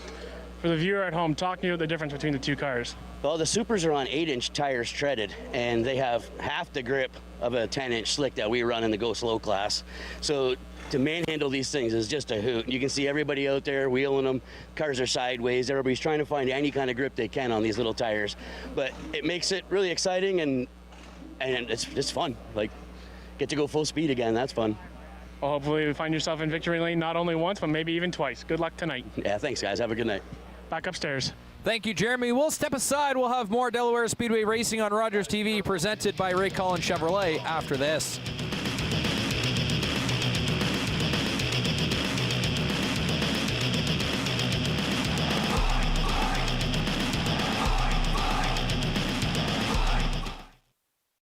Ray Cullen Chevrolet. Ray saves you money, and that's the key on Chevy, Buick, GMC. Ray Cullen Chevrolet. You should drive by Ray today. You're watching Rogers TV. With Rogers TV, you can cheer on the home team from the comfort of your living room. We'll head to the rink, the field, the court, or the pitch, so you don't have to. Tune in and cheer on your local amateur athletes on Rogers TV. You're watching an interesting local show on Rogers TV and you want to know more. That's when you head to rogerstv.com. Our website provides more information about our programs, our hosts, our schedule, and about how you too can get involved with Rogers TV. Visit us online at rogerstv.com.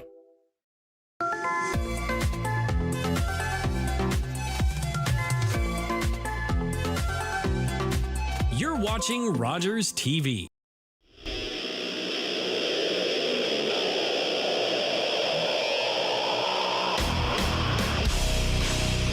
Welcome back, Delaware Speedway Racing on Rogers TV, presented by Ray Cullen Chevrolet.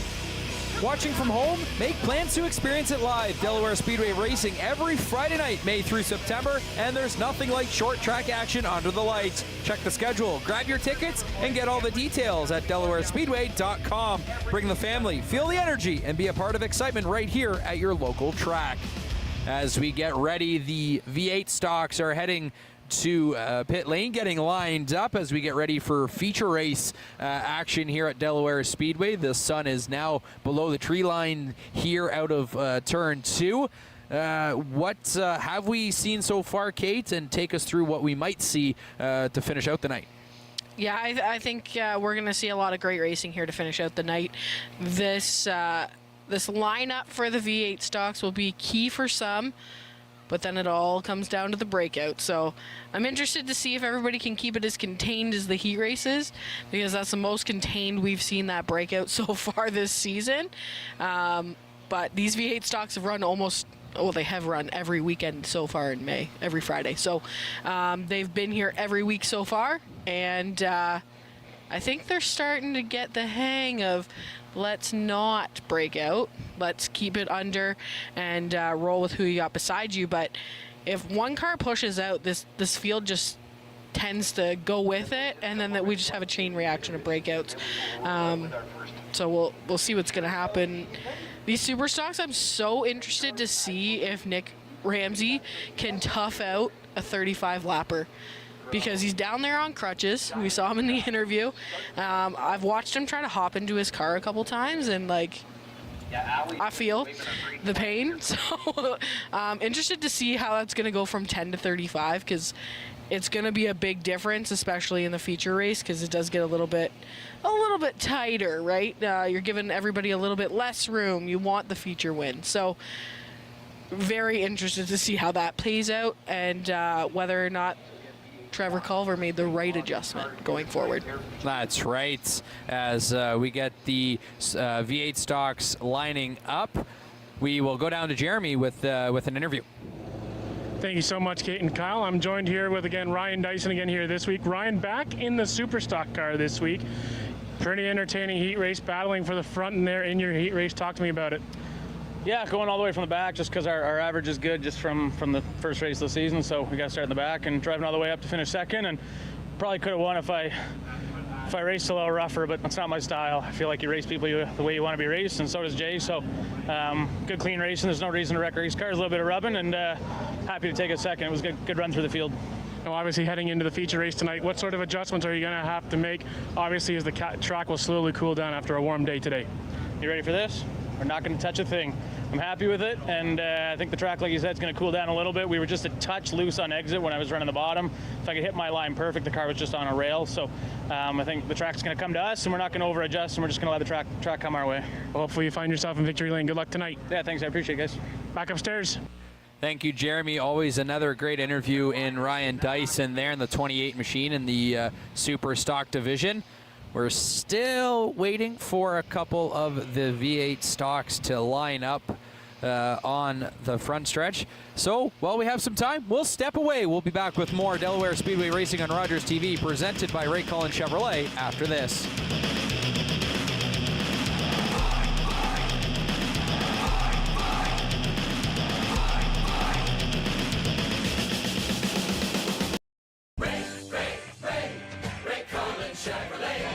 Ray saves you money, and that's the key on Chevy, Buick, GMC.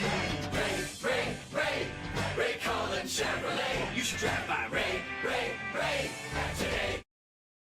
Family owned for over 60 years, McCall Racing has helped shape Canadian short track racing. Custom built chassis, expert repairs, in-house parts, and unmatched support. Our legacy is built where it matters most, on the track. McCall Racing, built on experience. Bring the family to Pizza Hut's all-you-can-eat buffet. Fresh pizzas, pasta, and salads, something for everyone. Great taste, great time, all in one place. Pizza Hut, where family meals are unforgettable. Check it out. Now, more Ontarians qualify for the Ontario Electricity Support Program. You could get a monthly on-bill credit of $35 or more. Apply at oesp.ca.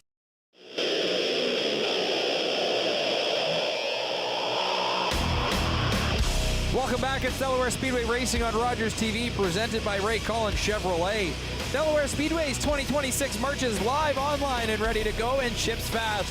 Hit up the shop at delawarespeedway.com/shop or click the merchandise link right on the homepage. Stay fresh this season and show some love for your favorite local track.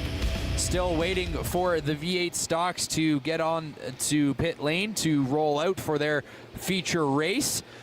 Kate, this race, the V8 stocks, again, let's talk about the 21.1 time breakout rule and what we might see in this feature race. Longer distance, obviously, in the feature than it was in the heat races. Do you think breakout is going to be more of a factor in the feature race? I think it always is a possibility. We're going from 10 laps to 25 laps. They can't go any faster than 21.1 seconds in this race, or they have to create a stop and go penalty. We only saw, I think there was 3 in the heat race action, but once it comes to feature racing, everybody's so bunched up that everybody's trying to push that car just to that 21.1 second to get that little bit of edge, right? Because if you're 2 to 3 tenths slower trying to stay under the breakout, it could benefit you in the long run, but in the moment you're trying to make sure that you're going faster than everybody else to get to the front. So that's why I always say, where you roll off in your starting position in this field, as long as you can get a decent start, is really beneficial in the long run of this race. So very interested to see how this shakes out. This division has grown so much in car count. That's why it takes longer for us to line them up week in and week out, because some guys come and test in this series and then others are running full time, but there's so many running full time in comparison to last season that it just takes a little bit of extra time to get everybody lined up. So this will be a great race. And do you think the bigger field is because they've put in this breakout rule, so it gives some of the drivers that have a V8 machine that are looking to race but might not be that fast to start, does it give them the opportunity to come out and be like, hey, I might be able to be competitive now that they've put in this breakout time rule? So a lot of the times, like, these vehicles are able to go faster. That's why we see them break out. And some just may not be at that stage where they're breaking out every single lap. They put in this rule because you've got so many vehicles out there that just no longer fit into a certain class, or they're going to require more things. The biggest thing for this class is you have a V8 engine, you've got fenders, that's why it's stock, and you can't go faster than 21.1 seconds. So because there's a little bit more openness, and then you play into the weight rules and things like that in order to make the class so equal, that's the biggest thing. They're trying to put that 21 seconds, not for the guys who are going slower and looking to be into a class, but in order to make the class competitive, so that guys aren't coming out with a souped up V8 and they're just running away with everything. They've put that restriction there to kind of keep it balanced.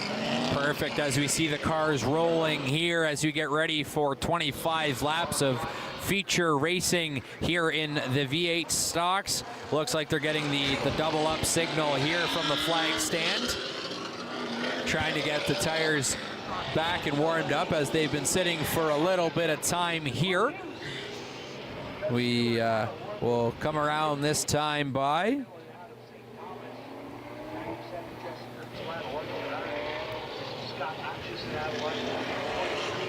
Still got the lights on the pace car here at Delaware Speedway. As mentioned, it'll be 25 laps, the scheduled distance here in the V8 stock feature. 21.1 second breakout rule is in effect.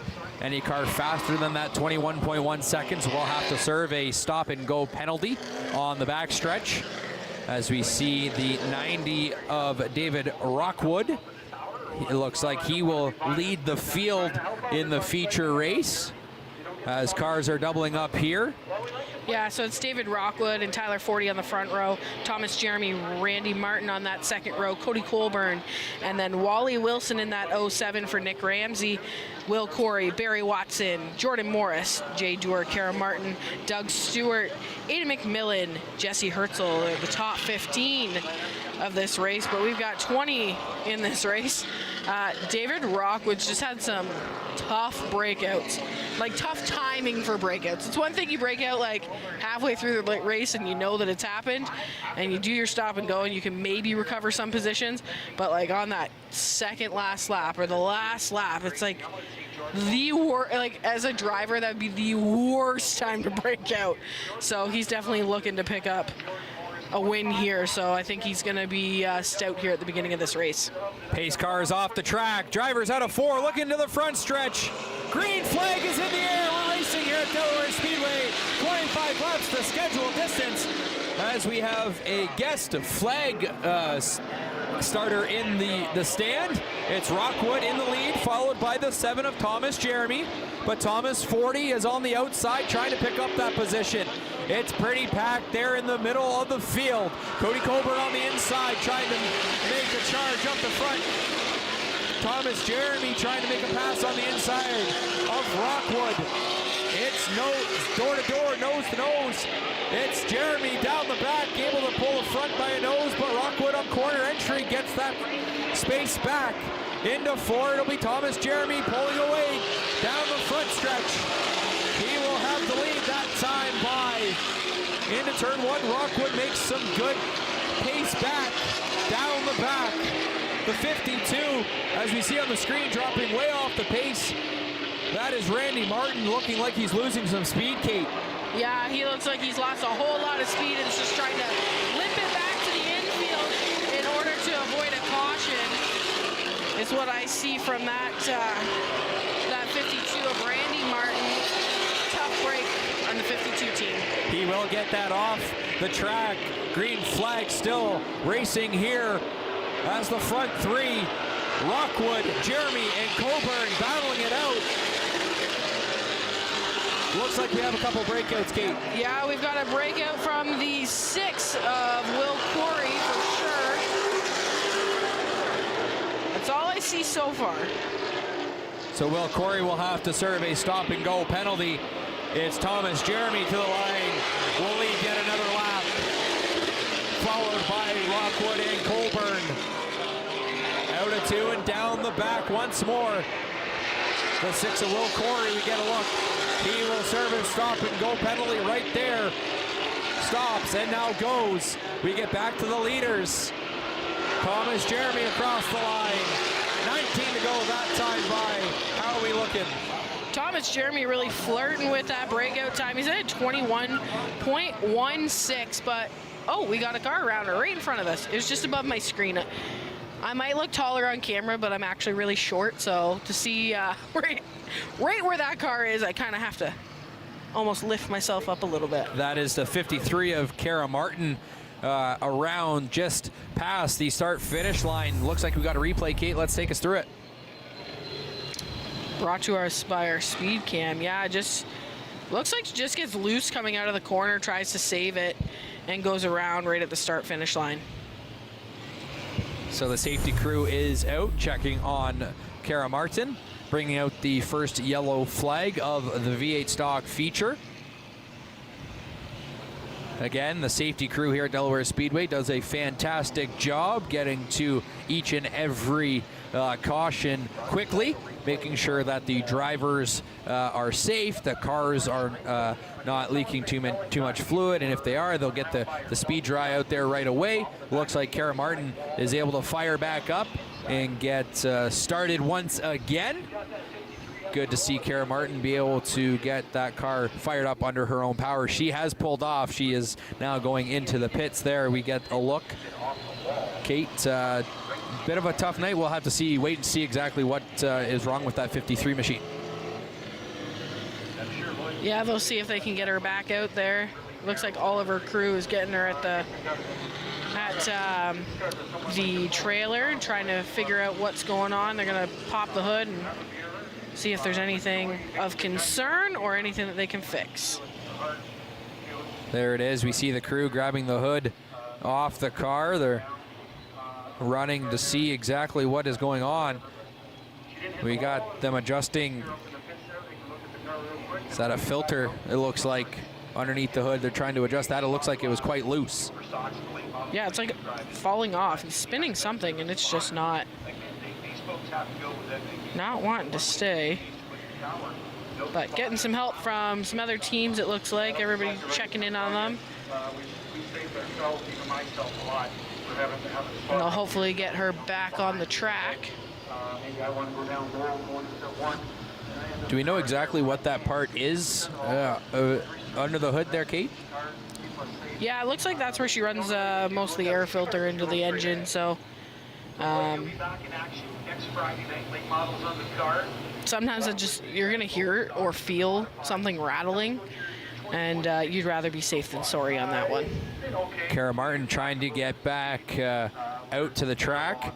Will not put her hood back on. She just wants to get back out on the racetrack to make sure she can enter back in. I said fenders were mandatory, not hoods. Hey, that's right.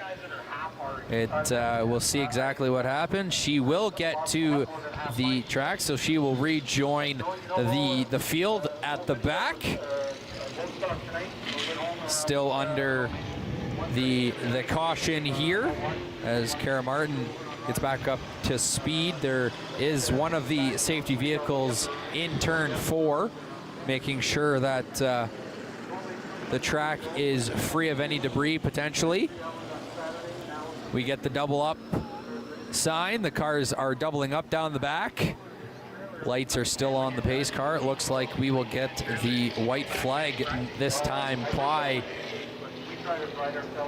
And with that, it'll mean green flag back in the air relatively soon. White flag is in the air. 1 lap left under caution.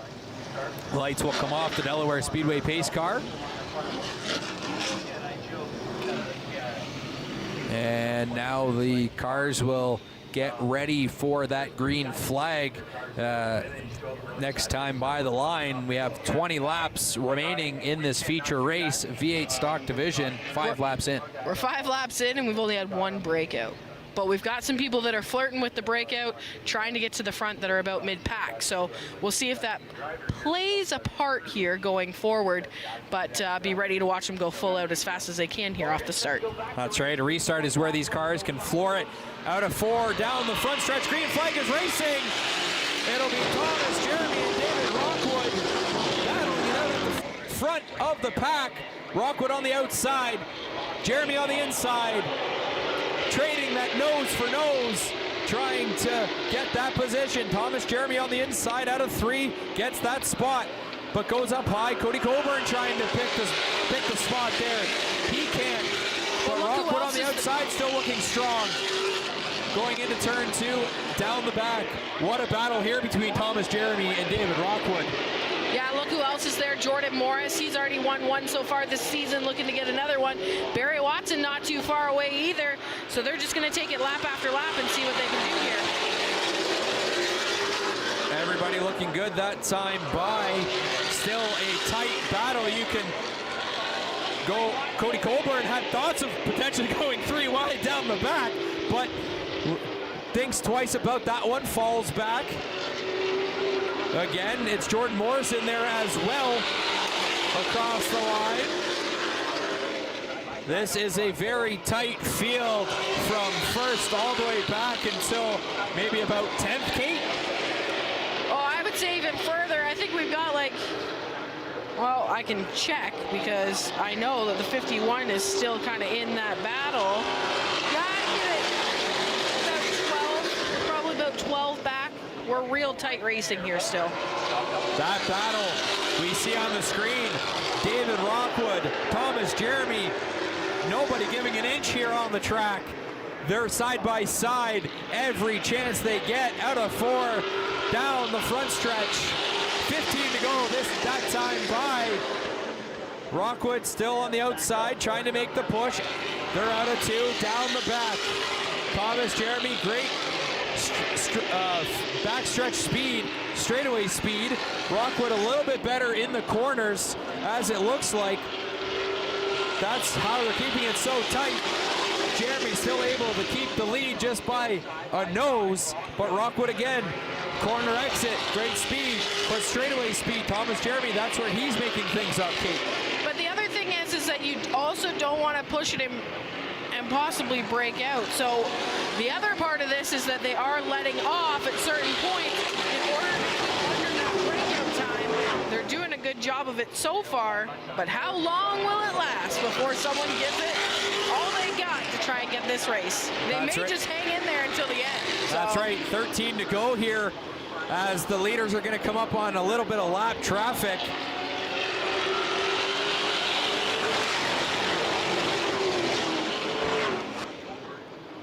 Oh, always love that shot, the speed camera, get to hear the roar of the vehicles. Thomas Jeremy pulling away just a little bit as now Rockwood falls in single file. Colburn and Morris also trying to make a push back in 3rd and 4th respectively. Thomas Jeremy flirting there on that lap. Yep, he was, but they also have to go around the lap traffic, so it's all going to be about where you hit this lap traffic as the race continues. So Thomas Jeremy may keep pushing it. If he does, is he going to break out or is he going to stay under? That's what we have to wait and see. That time by, it's 10 to go. We're 15 laps in. It's Thomas Jeremy able to maintain that lead, but David Rockwood is trying to make a charge. Same with the 73 of Jordan Morris and the 91 of Cody Colburn. Yeah, Rockwood's going to want to be careful because Morris is going to look to the inside of him after he's done with Colburn. But everybody trying to keep those times in check. Morris and Rockwood getting faster here. As we're down the back another time. Jeremy still in the lead. Rockwood making the push. Morris has gained a spot up to 3rd, passing Cody Colburn. Single file are the top 4. Morris looking for the inside as they cross the start-finish line. David Rockwood doing a good job shutting the door momentarily as they're down the back. The gap is just slight here between Thomas Jeremy and David Rockwood. Morris though on the inside as Rockwood is up high across the start-finish line. 7 to go here. We got to look at the 40 of Thomas 40. It looks like he's falling a bit off the pace, a little bit of smoke. He is smoking. He's being called into the pit to avoid anything further. So Tyler 40 headed into the pits. As we see him go off the track. 6 to go. Thomas Jeremy still in the lead. David Rockwood pushing to see if he can make a charge. Jordan Morris also in the hunt as well. Cody Colburn in 4th. Doug Stewart has come up to 5th inside the top 5. 5 to go that time by the stripe. Everybody looking good. Thomas Jeremy still in the lead. Thomas Jeremy with the 21.126 that time by. He's got to be careful. Morris and Rockwood go into battle here for 2nd. As they're now side by side, 2nd and 3rd respectively. At the line, it'll still be Rockwood holding 2nd position, but Jordan Morris is right there on the inside. It's Thomas Jeremy now starting to pull away. He's got to be able to maintain that speed. He's doing a great job knowing when to ease up to not break out as he's out of 4, looking to lead another lap. Yeah, you got to be careful with this many to go. The last thing you want to do is have that nice lead and that gap, and then that be the time. So we'll have to see what happens here. Lane Zardo on the breakout, 21.035 on that last lap. So he'll have to serve that stop and go penalty. 2 to go this time by. The The top three all well within that breakout time there. As it's the battle for second and third now, that's going to be quite interesting. As Jordan Morris is on the inside, trying to give Rockwood a hard time. As they come out of 4. The white flag is in the air. They see the white flag this time by. It's 1 to go, brought to you by McCall Enterprises, built on experience. Down the back, one final time for Thomas Jeremy. Rockwood and Morris in that battle still for second. Out of 3 and into 4. Down the front, one single time. Double checkers in the air. Thomas Jeremy with the win. It looks like Rockwood second, Morris third, Cody Colburn in 4th, Doug Stewart in the 2 in 5th, rounding out the top 5. Kate, take us through the rest of the field. Barry Watson, Lane Zardo, Jay Dewar, Wally Wilson, Jeff Ferguson, Tom Hughes, Karen Martin. The 78 of Lucas Chapman broke out, so he'll have to go to the rear of the lead lap cars. So it'll be Jesse Herzl, Scott Atchison, and then, Lucas Chapman will only lose 1 position because he'll go ahead of Scott Atchison. The 9 was down a lap. But Thomas Jeremy able to keep the breakout time in check. I think this is probably going to be, this might actually be his first V8 win. So we might see a very excited driver down there in victory lane. Great run by Morris and Rockwood, respectively, in the 2 and 3 spot. That's right, and pretty clean in the way of breakout times. Not very many in that feature race. I think maybe 2 or 3. So not like other weeks that we've seen here at the half mile. They just got to run 4 weeks in a row and we can figure it out. Yeah, right. Don't give them a week off because they'll come back maybe and then they're off next week. So we'll see what happens when they're back. We see Thomas Jeremy hopping out of the car, taking the checkered flag. Very exciting for him to put his machine in victory lane as he steps around his car. And we'll throw it down to Jordan Mosley. We started out the night, it was a little bit loose, but we did some adjustments, had a couple motor problems. We figured out some issues there, and we went from there, and we ended up in victory lane. You guys have really been working this V8 program. How good does it feel to finally get the win? It feels amazing. This is my rookie year in the V8 stocks, and I'm honestly having the best time ever. Who do you want to thank down here? I want to thank our division sponsor here, Wilds Printing, Pennzoil, Victory Lane, Ray Cullen Chevrolet, and my crew. Steve McCaw, Paul Jeremy, Ethan Creelman, Steve Aaron. They've all been such a great help to me. I couldn't do it without them.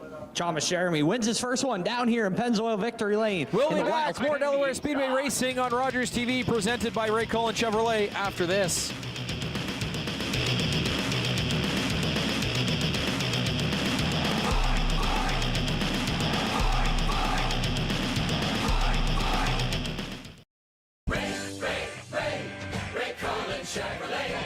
Ray saves you money, and that's the key on Chevy, Buick, GMC.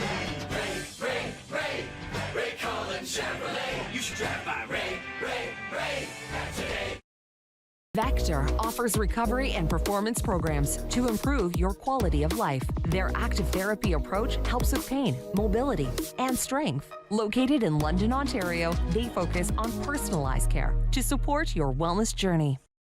At The Hearing Place, we transform lives with personalized hearing care. Our exceptional audiology services and tailored treatment plans empower your journey to better hearing, ensuring compassionate support and solutions designed uniquely for you. McCall Racing fuels the motorsports community with performance parts for circle track, dirt track, open wheel, drag racing, customs, and hot rods. Whether you're turning laps, wrenching in the pits, or just getting started, McCall Racing, built on experience.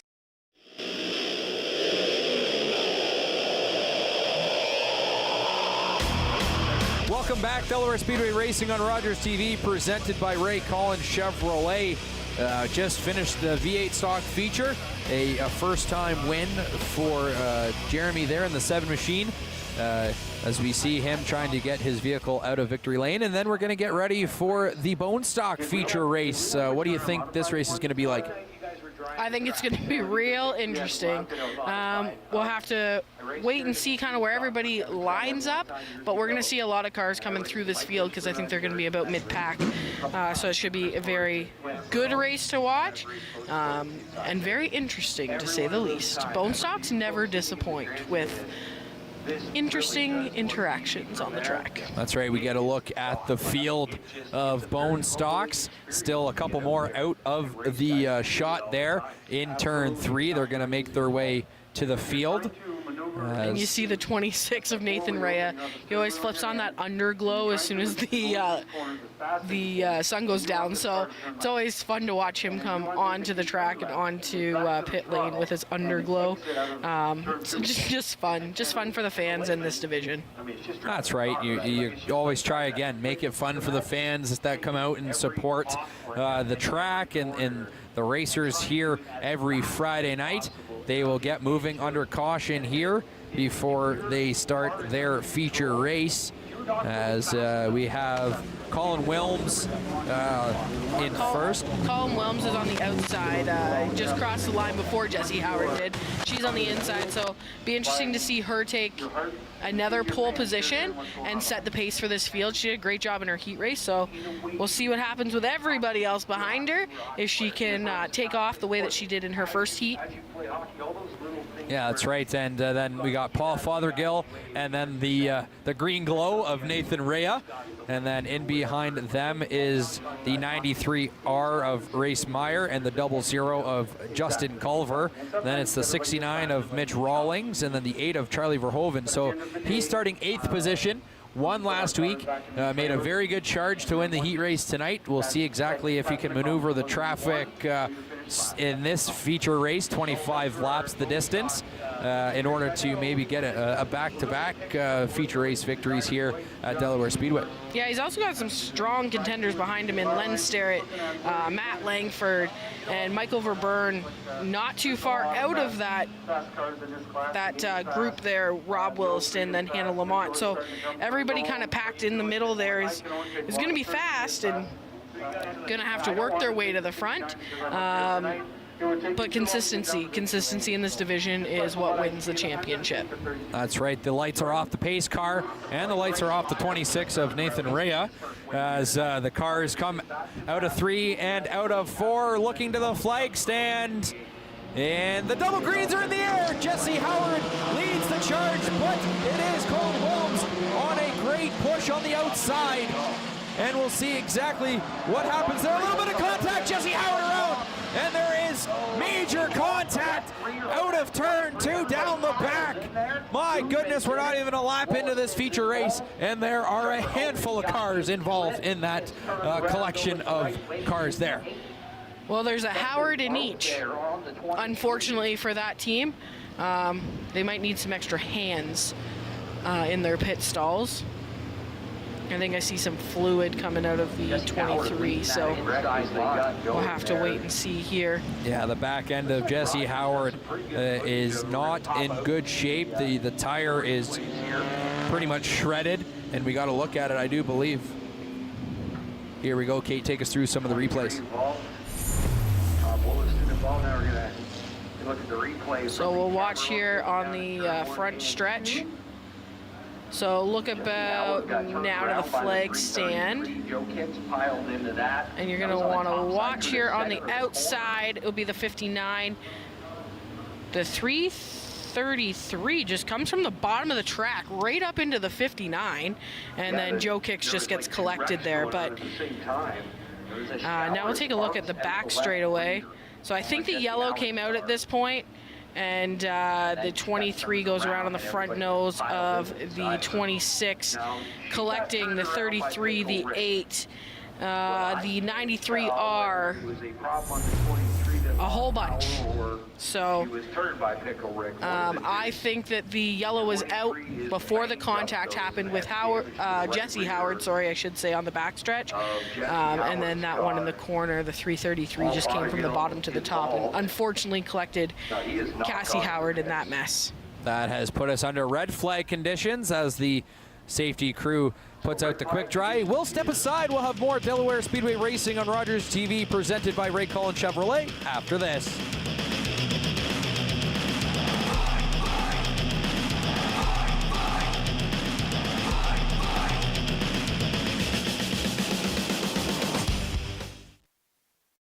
Check it out. Now, more Ontarians qualify for the Ontario Electricity Support Program. You could get a monthly on-bill credit of $35 or more. Apply at oesp.ca. At The Hearing Place, we transform lives with personalized hearing care. Our exceptional audiology services and tailored treatment plans empower your journey to better hearing, ensuring compassionate support and solutions designed uniquely for you. McCall Racing fuels the motorsports community with performance parts for circle track, dirt track, open wheel, drag racing, customs, and hot rods. Whether you're turning laps, wrenching in the pits, or just getting started, McCall Racing, built on experience. With Rogers TV, you can cheer on the home team from the comfort of your living room. We'll head to the rink, the field, the court, or the pitch, so you don't have to. Tune in and cheer on your local amateur athletes on Rogers TV.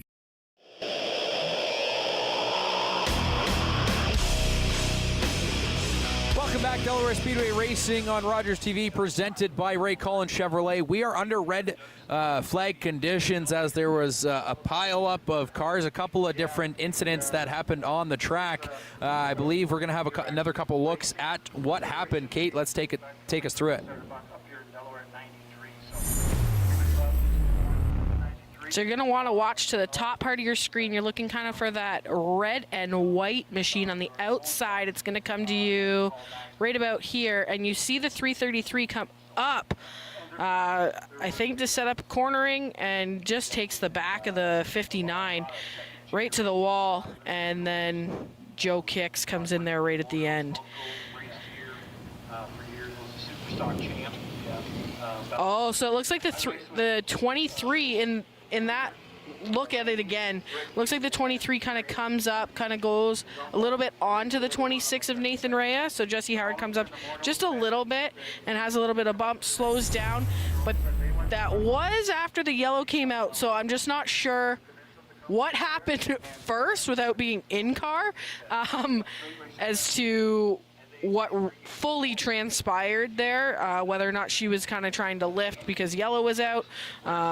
But regardless of why or how, the 23 is on the back of the hook. It just not a good first lap. Well, not even first lap. Not a very good start-finish line to first corner out of turn 2 for the Howards.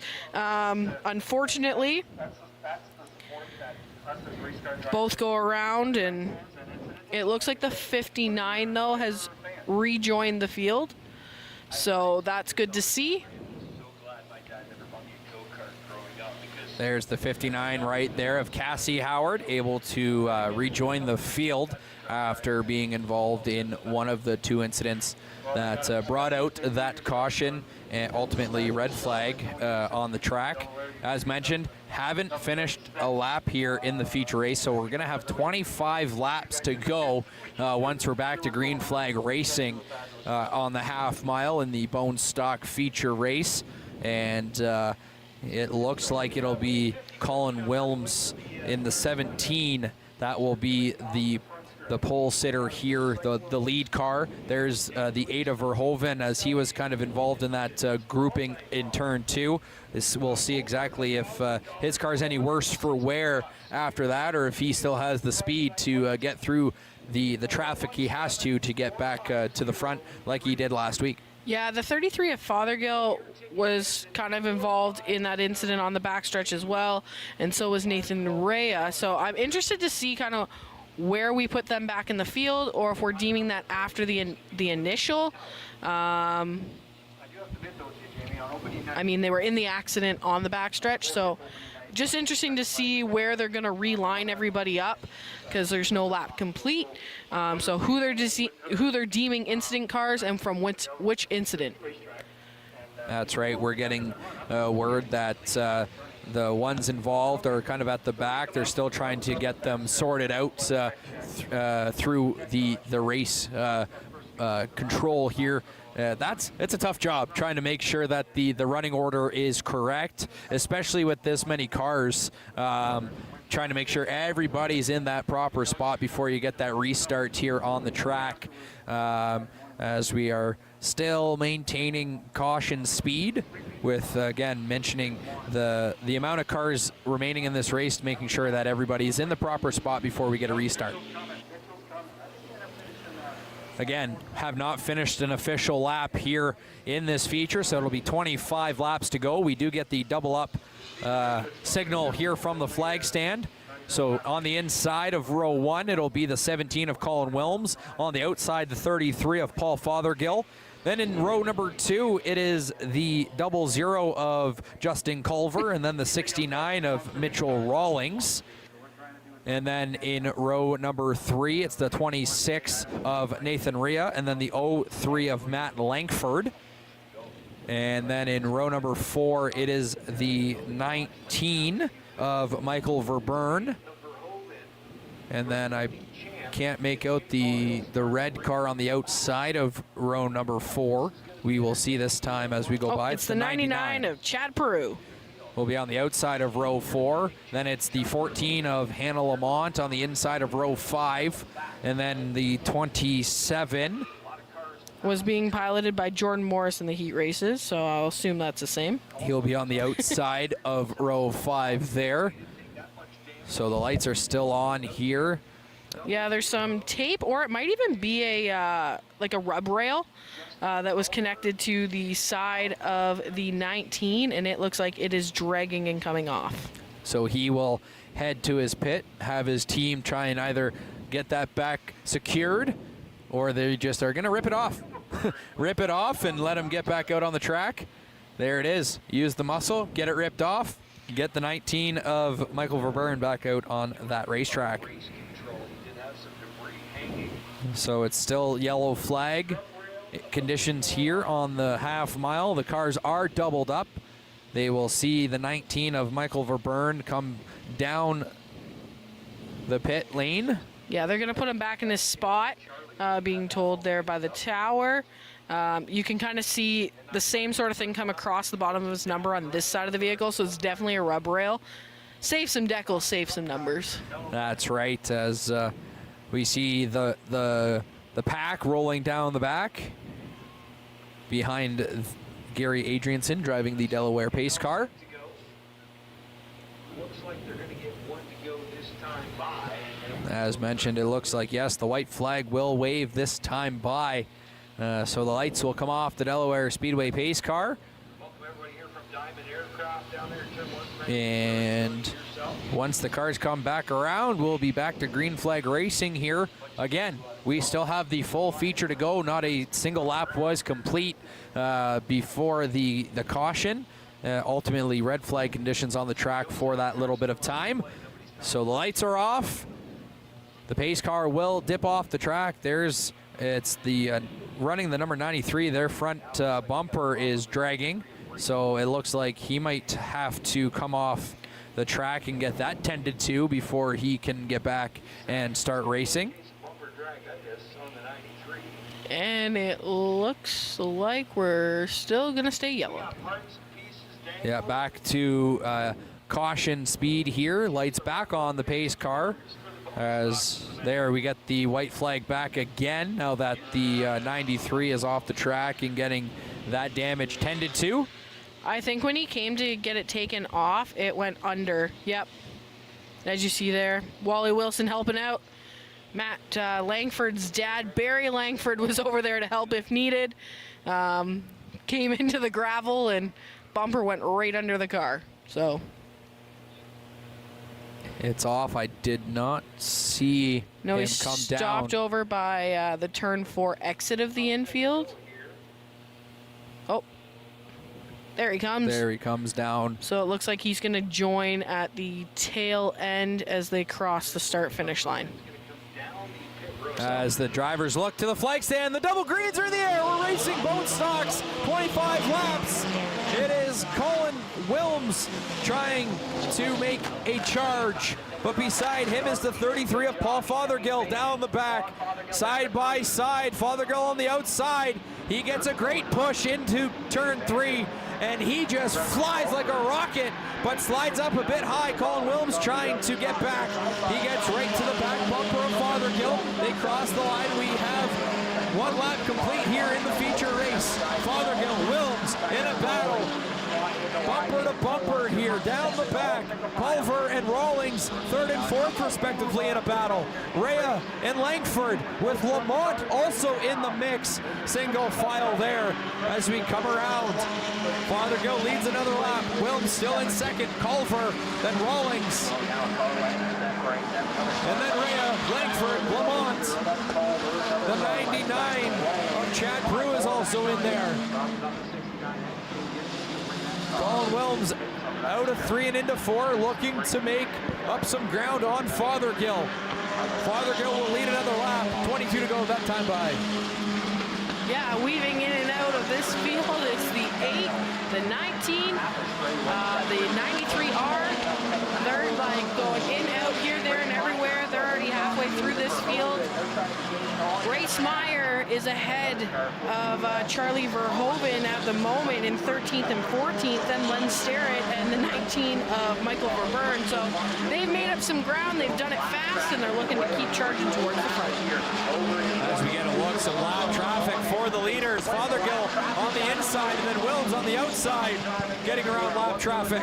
They both go to the outside there, now back down to the inside. They're looking to maintain their positioning here through lap traffic. At the line, Wilms gonna drop down into turn 1. He'll look to make a charge on the inside. Fothergill gets a little loose and goes high into turn 2, losing power, keeps himself off the wall. That'll bring out the yellow flag, as we're not too sure exactly what happened there to the 33 of Paul Fothergill. But out of 1 and into 2, it looks like he got a little bit loose and up high, but did keep himself off the wall, Kate. I'm wondering if there was a little bit of bump there that may have nudged it out of gear. We did see it happen a couple weeks ago with another car where there was a little bit of bump, and then all of a sudden they stalled out on the front stretch because their car got knocked out of gear. So we'll have to take a look here at the replay. You're going to watch the 17 of Wilms. Cut a sidewall or did something to the right front.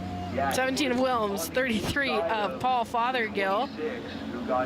So Wilms gets a good run out of turn 4, darts to the inside. But going to the inside and that low as early as it is going to make the car push a little bit coming out of the corner, which it does just a little bit of that. Fothergill goes to come down. I think noticed that he was there as well. I don't know if there was a touch or not, but it did stall, and it is still sitting on the backstretch, the exit out of turn 2. That's right, as we are under yellow flag conditions, getting a great shot at the moon.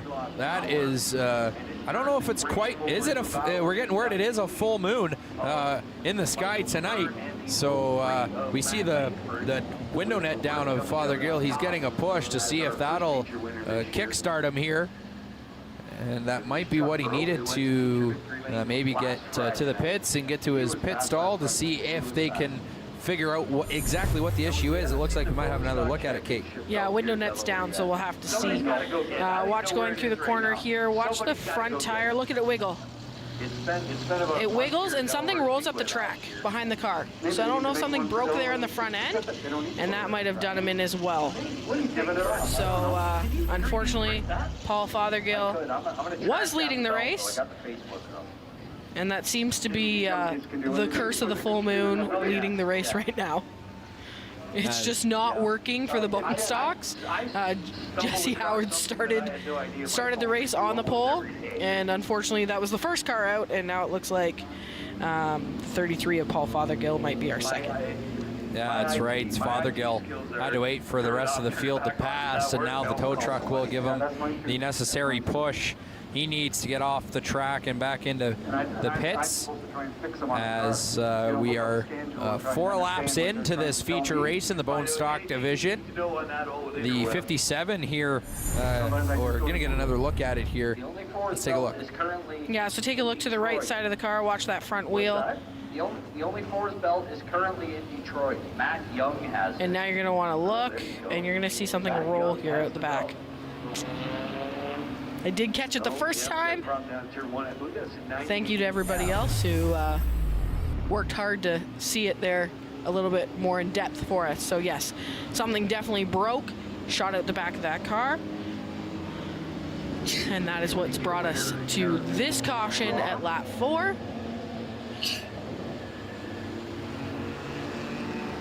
We are getting the double up signal from the flag stand as the cars will figure themselves out. It looks like as we go down the backstretch, it will be the 17 of Colin Wilms on the inside of row 1, and then it's the 00 of Justin Culver. Then in row 2, it's the 69 of Mitchell Rawlings, and then the 26 of Nathan Rea. Then it's the 03 of Matt Langford and the 14 of Hannah Lamont. Then it is the 27 of Jordan Morris on the inside of row 5, and then the 99 of Prue on the outside of row 5. So we got the white flag out, the lights are off, the pace car here at Delaware Speedway. That will drop off the track as they exit turn 3. 21 laps left here in this feature race. What do you think we're going to see for 21 laps, Kate? Well, we're hoping to see some green flag racing here. When they get going, everything looks good. I'm just wondering also, the 33 was involved in that earlier incident. Got word that they might be looking at the right front to see if there's anything that they can fix here to get him back out, but I don't think he's going to make it before we go green here. I don't see the car rolling. Pace car is off the track. Car is out of 4. Looking to the flag stand. The green flag is back in the air. We're racing here at Delaware Speedway. 21 laps left in this bone stock feature race. It will be Colin Wilms taking the lead. Justin Culver on the outside, looking to make a charge. A little bit of still on the outside. Culver into turn 3, looking to make the push. Colin Wilms doing a great job, holding him off for the moment.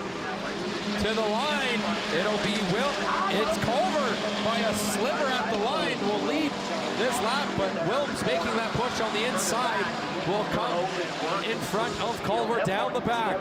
This is a tight race for top spot. Rawlings wants to put his name in that race as well. Same with the 03 of Langford. Wilms able to grab the lead back this time by the line. Into turn 1. He will get fully in front of Culver. Rawlings looking to the inside of Culver as well. Down the back, single file, the front 4. You see the front 3 tight together. The nose of Langford getting into your picture there as well. As we go across the start-finish line one more time, it's Colin Wilms and Justin Culver still battling it out, 1 and 2. Rawlings, Langford, 3 and 4. Reyes sitting, rounding out the top 5, but looking for Byrne. He's making the charge in 6th, Kate. That's Verhoeven in the 8th. Verhoeven, that's what I meant. Verburns like 3 spots behind that, so he's coming too. But 71 of Jennifer Hatch is around, going out of turn 2, yellow on the speedway. Yes, that is the 71 of Hatch that is facing the wrong way right now on the racetrack in turn 2, bringing out another caution. It'll be 18 to go once we get back to green flag racing. Verhoeven and Verburn, the names start similarly, got a little bit of mix up, but it is Charlie Verhoeven that was making the push as he's sitting in 6th. As we have some time, we'll step away. We'll have more Delaware Speedway racing on Rogers TV presented by Ray Cullen Chevrolet after this.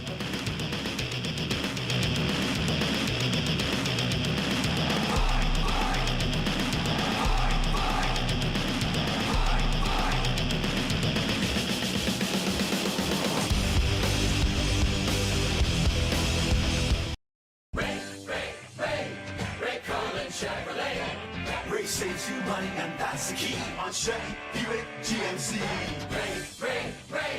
Ray Cullen Chevrolet. You should drive by Ray. the family to Pizza Hut's all-you-can-eat buffet. Fresh pizzas, pasta, and salads, something for everyone. Great taste, great time, all in one place. Pizza Hut, where family meals are unforgettable. Public transit, garbage pickup, parks and recreation programs, snow removal on your street. How can you stay informed about these and other important local services? Tune to City Council coverage on Rogers TV. See your community leaders at work on Rogers TV City Council coverage. You're watching an interesting local show on Rogers TV and you want to know more. That's when you head to rogerstv.com. Our website provides more information about our programs, our hosts, our schedule, and about how you too can get involved with Rogers TV. Visit us online at rogerstv.com.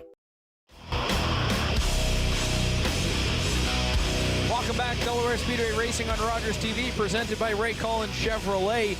We are under yellow flag conditions as Jennifer Hatch turned herself around in turn 2. We got a look at the leader here in the 17, Colin Wilms. He is having a great race so far, but that 0-0 of Justin Culver making it tough on him. I think it's going to be tough on all of them if the 8 can work through these last few cars and get up there. So much faster than a lot of this field and just seems to weave his way through. Whatever the 8's doing, everybody else needs to get on board, I guess. Just so much faster, like almost 2/10 to second place. So he's only got like 5 cars to the front. Yeah, he will start on the outside of row 3, the 8 of Charlie Verhoeven on this restart. As the lights are off, the pace car here at Delaware Speedway, that they will dip off the track out of turn 3, and then the cars will come to the front stretch, look to the flag stand. Oh, lights back on here, or you will remain under caution, it looks like. Not too sure what is going on. Maybe they're letting the cars catch up here at the back of the pack. Maybe there's something not quite right in the lineup. We'll have to wait and see. Of course, next week, late models modified. Still under yellow, so that might be, yes, the lineup or what have you might not be where it needs to be. Again, with this many cars on the track, it's tough sometimes to make sure that the drivers are in the proper spot. Lights are now back off the pace car here. Cars are doubled up. So it looks like the green flag might come back in the air this time by the start-finish line. Yeah, your top 10's Colin Wilms, Justin Culver, Mitchell Rawlings, Matt Langford, Nathan Rea, Charlie Verhoeven, Jordan Morris, Hannah Lamont, Michael Verburn, Race Myers, your top 10 so far. That was a long race. Lights off the pace car. It will dip off the track out of 3. Cars come into turn 4, come to the front stretch. We'll look to the flag stand. The green flag is back in the air. We're racing here in Bone Stock Division. 18 laps left to go here in the feature race tonight. It is Colin Wilms in the lead. Great restart. Culver trying to give him a charge down the back. And then it's Rawlings and Langford right behind them. Rea and Verhoeven behind them. There we get a look at it. The 8 of Verhoeven on the outside and behind Langford. He might try and catch the outside run here as Culver gets a nose ahead of Wilms into turn 1, but Wilms down the back will gain that spot back. As we go down the back into turn 3, there's the race for the leaders. Wilms and Culver. 17 to go, 16 to go rather that time by. It is still Colin Wilms in the lead. Justin Culver, a few car lengths behind him. Single file here in the front of the pack. Verhoeven to the outside of Langford. This time by as well. As we see 15 to go, we're 10 laps into this feature race. Wilms having a great race, but we get a look at Verhoeven on the outside of Langford trying to make that pass for 4th. Langford doing a great job on the inside, trying to hold off Verhoeven for the moment. But down the front, it will be Verhoeven gaining the 4th spot there. But still, Langford not giving it up easily down the back. Verhoeven looking to separate himself there. He will get fully in front of Langford as they exit turn 3 and into 4. Verhoeven up a little high, but he's able to keep that straight. 13 to go that time by the stripe. Now some lap traffic for the leaders. They have to maneuver that. There's Culver and Rawlings. Wilms having a bit of a good distance between him and the second place Justin Culver and the third place Mitch Rawlings. This time by it'll be 12 to go. But look at that, in fourth is Verhoeven, and he is flying through this field. Yeah, Verhoeven can make that car work just about anywhere. He's picking up speed like nobody else on the track, coming out of the corners as well. And I think that's going to be what sets him apart here. Just watch how he gains on Rawlings, just coming right out of this corner. He's looking to the inside that time by. But he gains coming out of the corner and picks up so much speed down the straightaway. And that's really what was the difference between him and Langford, that's for sure.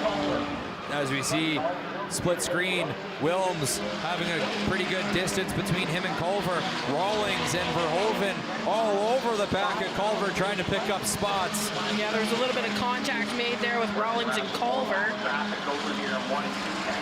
And let's see if Culver uses his lap car to his advantage. Down the back, Verhoeven sitting now in third. He's going to try and dip down to the inside, but lap traffic was there, able to maneuver that quite easily. But still sitting in third. He's just biding his time before he tries that move. A little bit of contact, it looked like, between the 00 and the 8 as they now come door to door. Down the back, maneuvering lap traffic as well.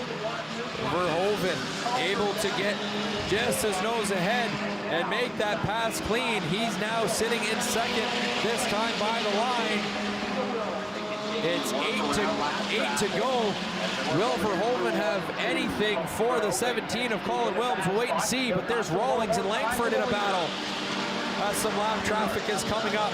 Wilms still has a pretty healthy sized lead for now on Verhoeven. As he comes across the line, 7 to go. Verhoeven making the charge. Culver right back on the back bumper of Verhoeven. Rawlings in behind Culver trying to make that line work as well. Down the back, Langford and Verburn also trying to make their names into this pack as we have this time by 6 to go. Wilms maneuvering some lap traffic. Yeah, everybody's weaving in and out, trying to make lap traffic work for them instead of working against them. But it's all about where you meet that lap car and whether or not it's going to benefit you or not. Rawlings trying to get to the inside of Culver. Langford right in behind Rawlings. We'll see if that run can work for those two cars. Verburn also trying to get into that mix as well, as that is a fight for third, fourth, fifth, and even sixth with Verburn there as well. Yeah, it's a good battle shaping up there. Those three cars are running so consistently and well together, right behind Charlie Verhoeven. But I don't know if they're going to be able to track down the 17 at this point. Yeah, Colin Wilms is absolutely having a great race here tonight on the half mile. We get a look at Culver and Rawlings battling it out for third. What a battle there as Rawlings is trying to get all over the back bumper of Culver. Langford and Verburn, you see in the distance there, trying to make sure their names are in that race as well. Here's the gap between Wilms and Verhoeven. Lap traffic there as well. Verhoeven gets around that on the outside with ease as we have 2 to go. This time by the line. Wilms having one of a great race for him so far tonight. Yeah, that was the perfect time for this to go green for him, because I think if it would have bunched up any sooner, I mean, he wants green to the end, because if it bunches up, I think that Charlie Verhoeven will have something for him. This time that's the white flag in the air. 1 to go. That's brought to you by McCall Racing, built on experience. As we'll see if Verhoeven has anything in the tank to give to Wilms.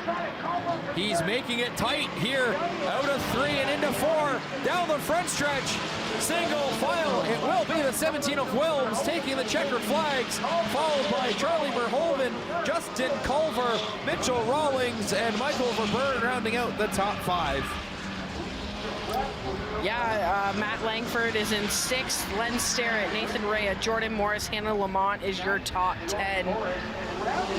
Definitely a great race by Colin Wilms.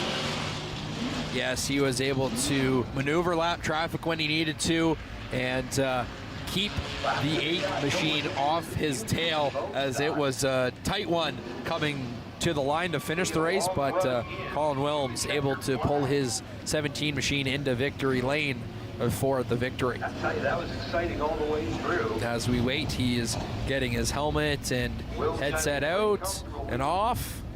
He'll hop out, grab the checkered flag. We see a Wilms fan jumping for joy. There he is, out of the car, salutes the fans, grabs the checkered flag, gives it a wave.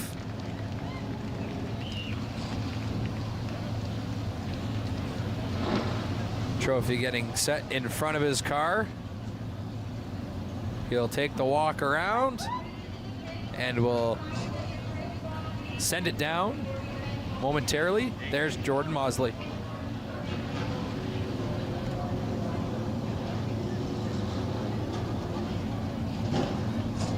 It looks like some technical difficulties down in pit lane for the interview, but congratulations nonetheless to Colin Wilms.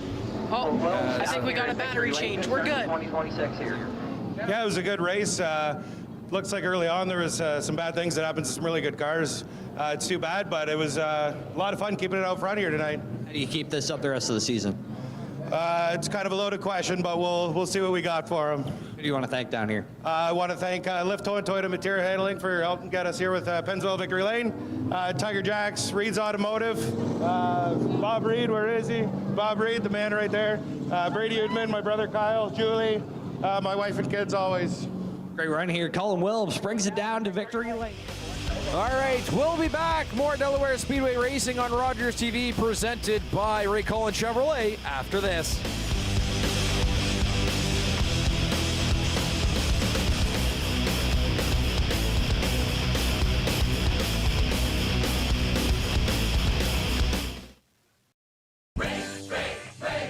Ray Cullen Chevrolet. Ray saves you money, and that's the key on Chevy, Buick, GMC. Ray Cullen Chevrolet. You should drive by Ray today.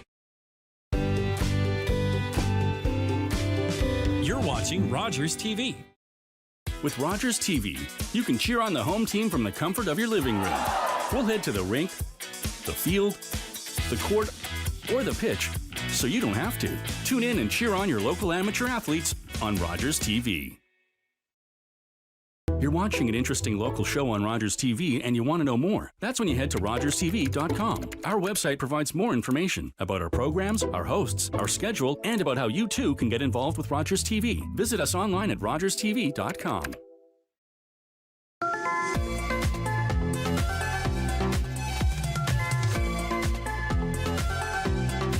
You're watching.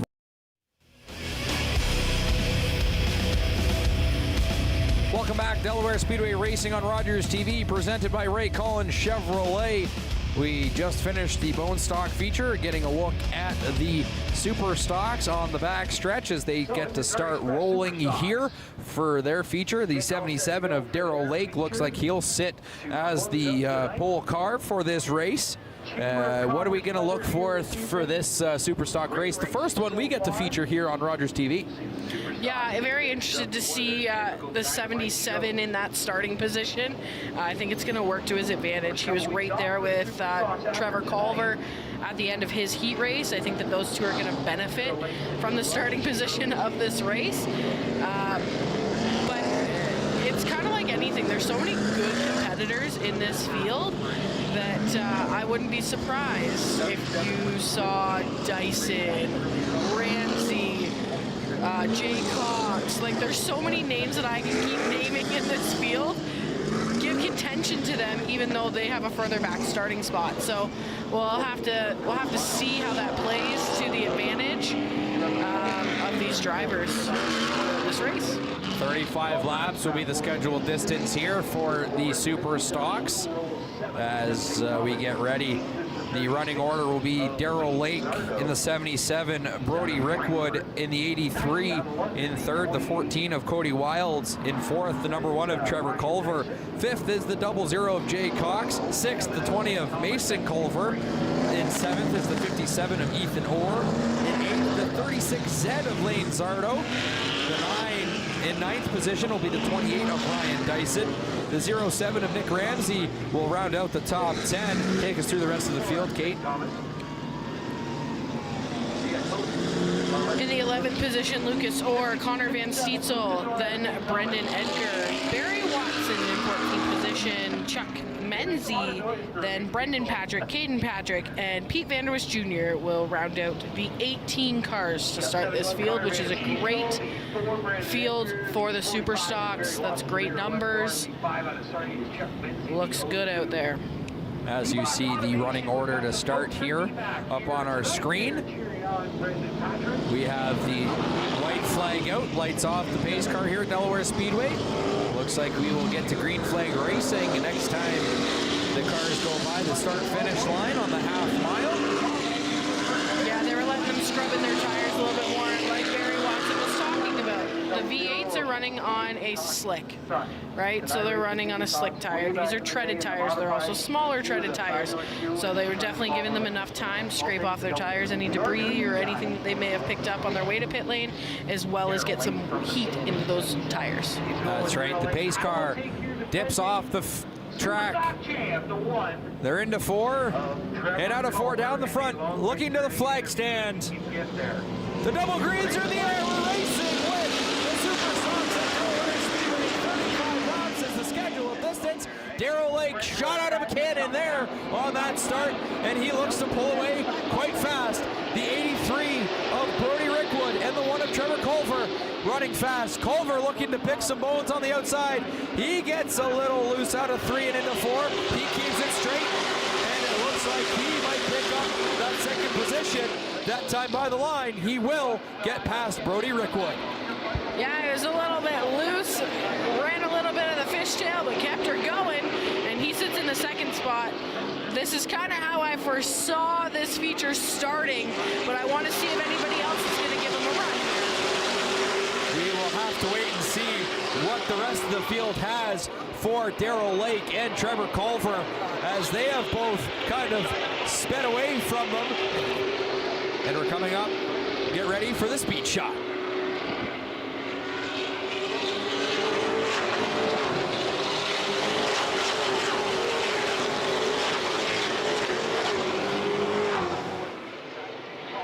Get a good look at the cars going by the start-finish line there.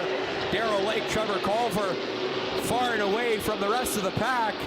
1, 2, and then it's Brody Rickwood in third, far behind, as they're going to try and make up some distance here. But you mentioned, Kate, Trevor Culver and Darrell Lake having a great run, but there is a caution on the speedway as we have some cars out of 4 down the front stretch turned around. That's the 4D Brendan Edgar and the 56 of Lucas Orr that got into each other and spun around, as they both get turned around, going the right way. Yeah, so they'll just join the back of this field and we'll hopefully get back to green flag racing. Not what Darrell Lake and Trevor Culver wanted to see, because they kind of liked their positioning going forward in that race. But this will tighten up the field again, and we'll see if anybody's got anything for them. So we'll see exactly what kind of restarts Darrell Lake and Trevor Culver have. Once we get there, we're 3 laps into this feature race. We'll also have to see what Brody Rickwood, Cody Wilds, and Jay Cox, rounding up the top 5, have potentially for the front 2. As mentioned, Darrell Lake and Trevor Culver were quite far away from the rest of the field before that caution. So once we get bunched up back, we'll see exactly what every car has, but we have some time. We'll step away. We'll be back with more Delaware Speedway racing on Rogers TV, presented by Ray Cullen Chevrolet after this.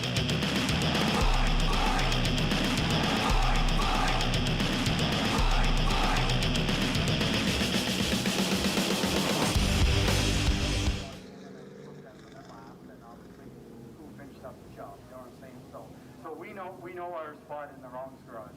Well, again, this is why I decided. Ray Cullen Chevrolet. Ray saves you money, and that's the key on Chevy, Buick, GMC. Ray Cullen Chevrolet. You should drive by Ray today. Family owned for over 60 years, McCall Racing has helped shape Canadian short track racing. Custom built chassis, expert repairs, in-house parts, and unmatched support. Our legacy is built where it matters most, on the track. McCall Racing, built on experience. Bring the family to Pizza Hut's all-you-can-eat buffet. Fresh pizzas, pasta, and salads, something for everyone. Great taste, great time, all in one place. Pizza Hut, where family meals are unforgettable. Check it out. Now, more Ontarians qualify for the Ontario Electricity Support Program. You could get a monthly on-bill credit of $35 or more. Apply at oesp.ca.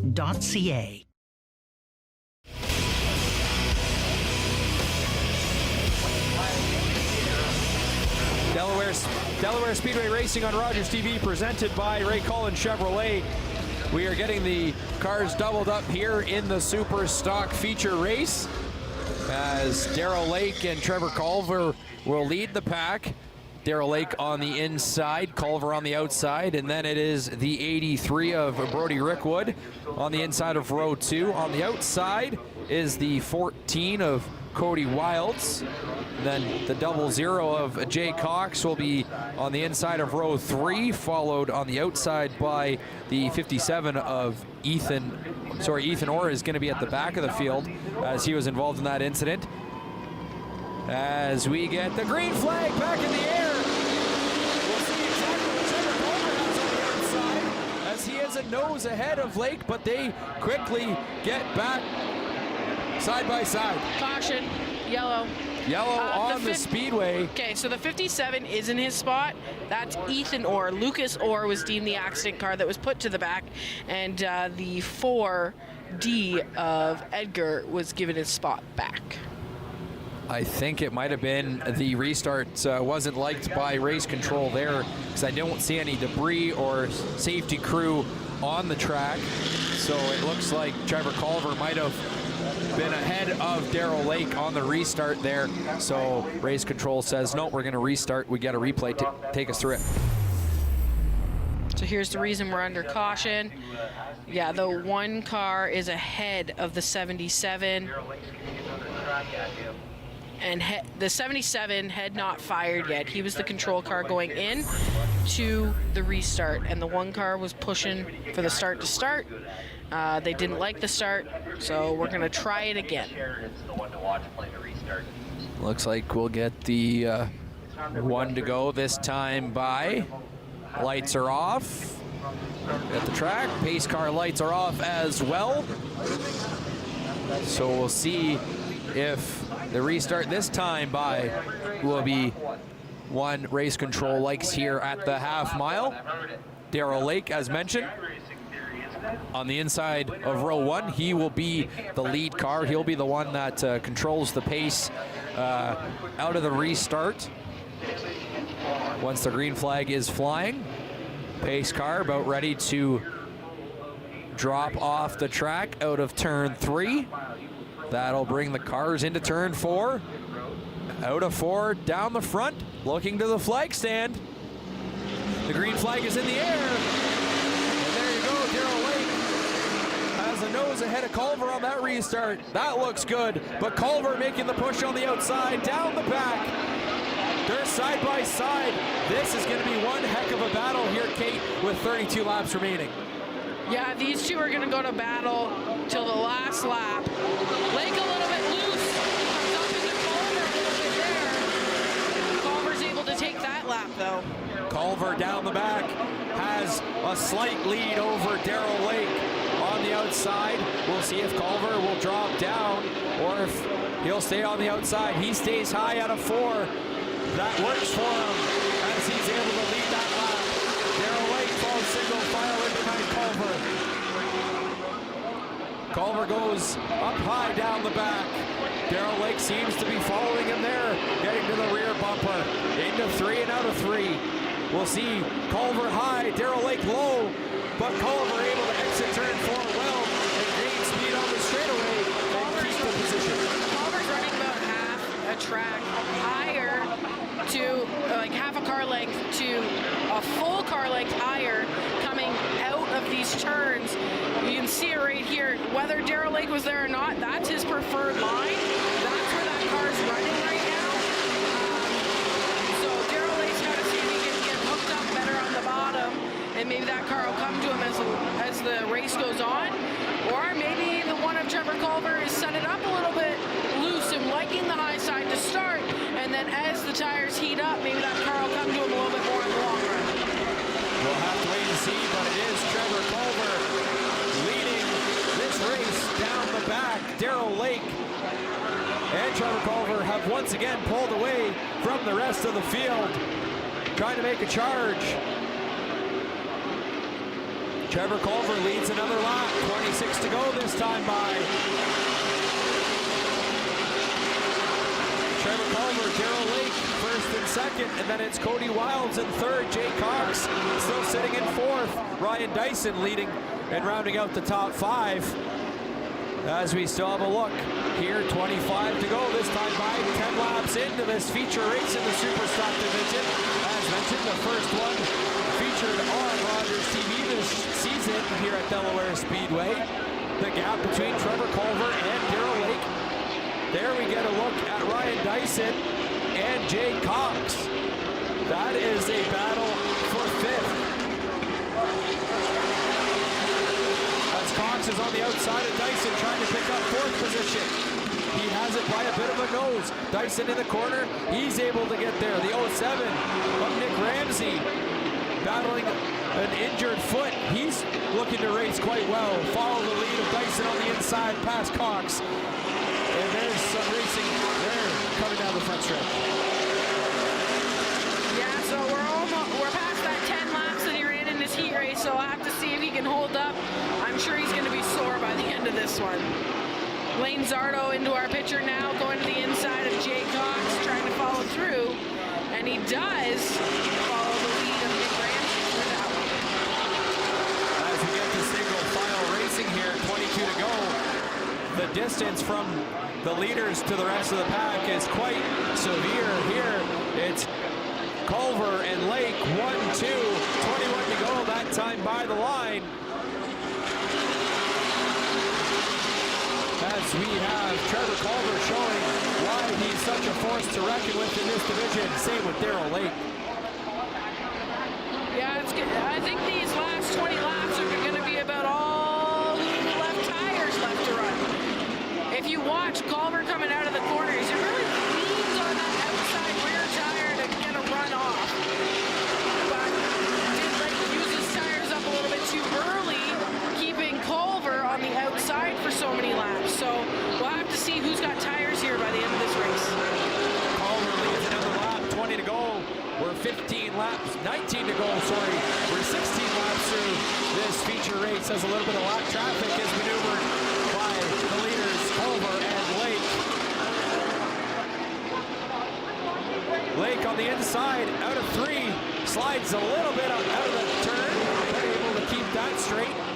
Culver still leading. It's 18 to go in this feature race for the Super Stock division. Down the back another time into turn 3. Culver stays high. Oh, Lake gets onto the back tire of Culver, but a caution is out on the speedway. The 4 is coming to a stop out of 1 and into 2, but then there was some contact between the leaders as well. Yeah, so here coming into turn 3, Lake's gonna try and make that inside work. Culver tries to get down there and take that lane away, and Darrell Lake just kind of walks up the back end there of the one of Culver. A big question here, does Culver take that outside lane where Culver's hands out the window though, kind of wondering what's up. or does he Yeah, so see that right at the end there. as we got to look at the 4, I'm not sure if the 4 was the reason for the caution there, as it was kind of simultaneous with the 4 coming to a stop in turn 1 and turn 2 and the contact between the leaders. But as we have some time, we'll step away. We'll be back with more Delaware Speedway Racing on Rogers TV, presented by Ray Collins Chevrolet after this.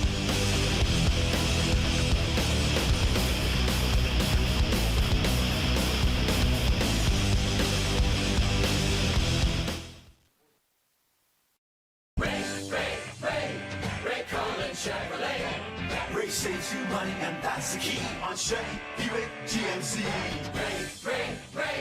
Ray Collins Chevrolet. You should drive by Ray today. Vector offers recovery and performance programs to improve your quality of life. Their active therapy approach helps with pain, mobility, and strength. Located in London, Ontario, they focus on personalized care to support your wellness journey. At The Hearing Place, we transform lives with personalized hearing care. Our exceptional audiology services and tailored treatment plans empower your journey to better hearing, ensuring compassionate support and solutions designed uniquely for you. McCall Racing fuels the motorsports community with performance parts for circle track, dirt track, open wheel, drag racing, customs, and hot rods. Whether you're turning laps, wrenching in the pits, or just getting started, McCall Racing, built on experience. Welcome back, Delaware Speedway Racing on Rogers TV, presented by Ray Collins Chevrolet. We are under caution here in the Super Stocks, and we'll take a look exactly at the contact between the leaders. Yeah, so still green going into turn 3 and 4. As they set up going into the corner. We are not sure though if Culver started to slow up there because the caution had come out or not.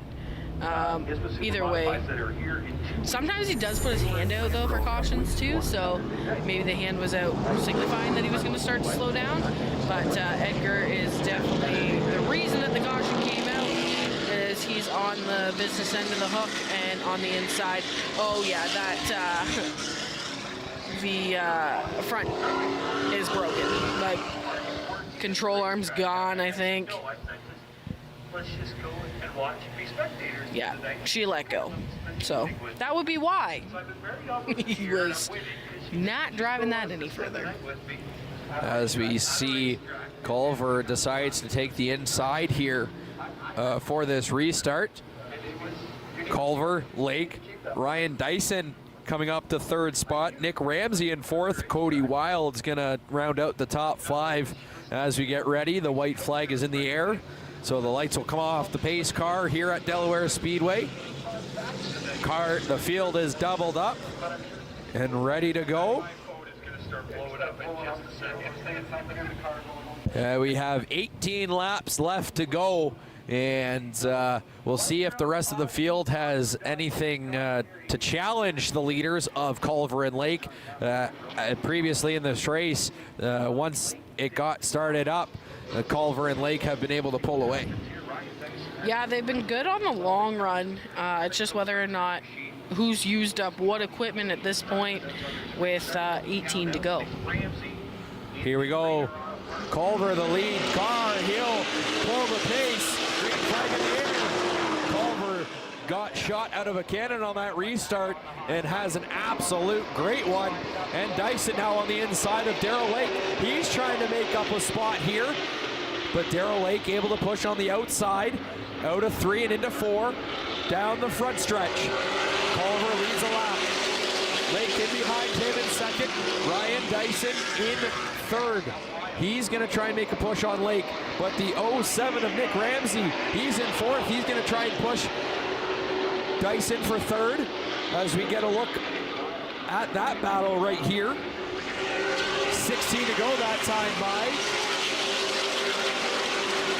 It's a little tighter here as we are back to green flag racing down the back. Darrell Lake still just a half here, and we're going to take a look at the speed camera coming by.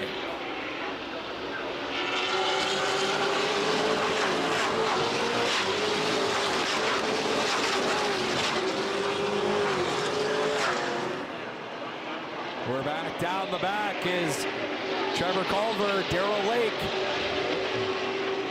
See if Lake has anything here on the inside. Culver shuts the door, Lake comes in behind. Into turn 1, Culver down low. Out of 2, he'll go high down the back. Darrell Lake following suit, single file. Ryan Dyson in third. Nick Ramsey in fourth. Trying to fight. Getting into the back bumper of Culver is Darrell Lake. Contact in the middle of the field. There's 3 cars, but they're able to keep rolling. Darrell Lake showing some aggressive driving here in behind Trevor Culver as we get into the later stages of this race. Darrell Lake coming to the inside. Fishtails just a little bit, able to keep that straight. Trevor Culver shuts the door on the inside as they go into turn 2 and down the back for one more time.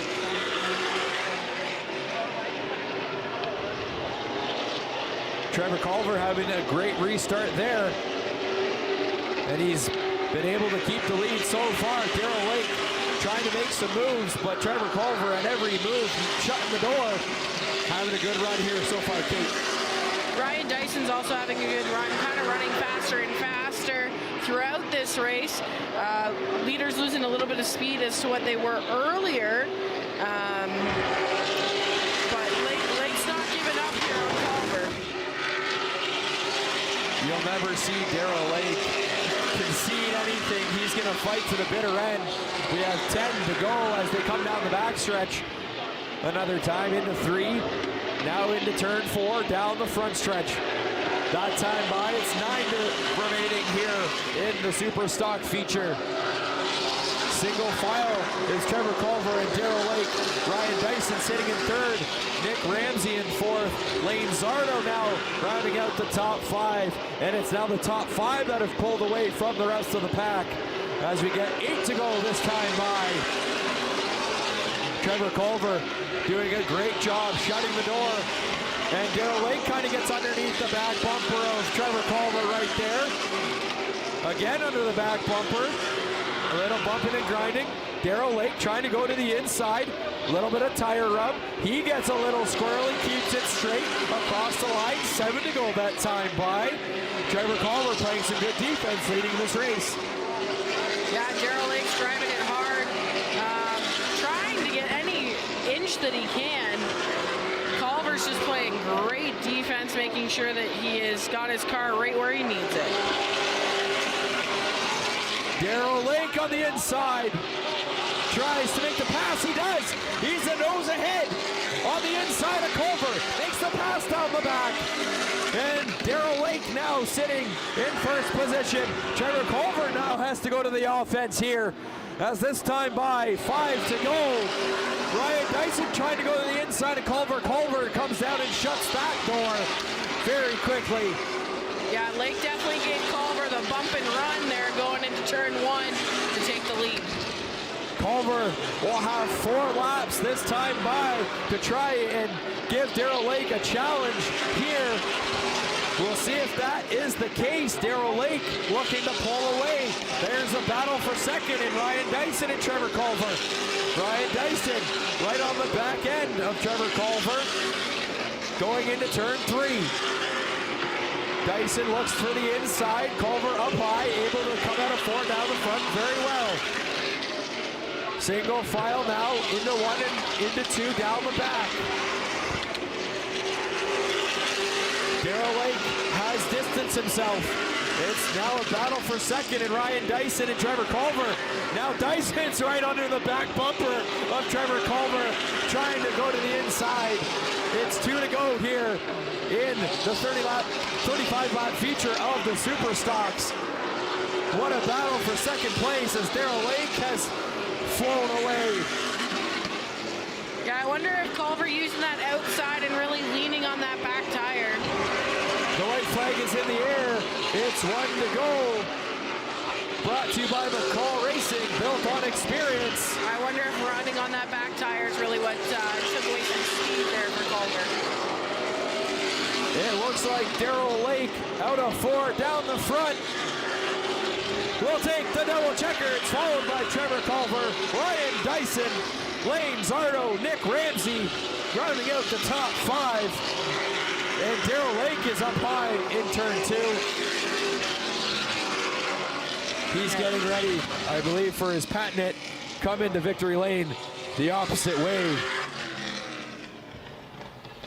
Yeah, so the bump and run worked to land him in victory lane. I'm sure Culver probably won't like that, but we'll have to see what further races bring for the Super Stocks. So we have some time. We got to look at the pass here, Kate. Yeah, so Lake sets his car there on the inside of the back corner, gives him a little bit of a bump in that back, and just kind of pushes him up just enough to get under and make the pass. So that's what brought Darrell Lake here to victory lane. He's going to come in a way to salute the fans into victory lane. Darrell Lake giving a tap to his roof, hand out the window. Gives the number 1 to the fans. He'll park himself in victory lane and take home a feature race win here for the first Super Stock race shown on Rogers TV.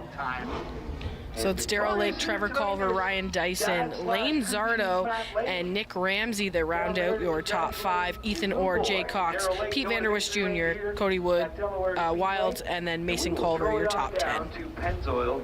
That is quite the race as we wait for Darrell Lake to exit his car. Your winner in the 77, Darrell Lake.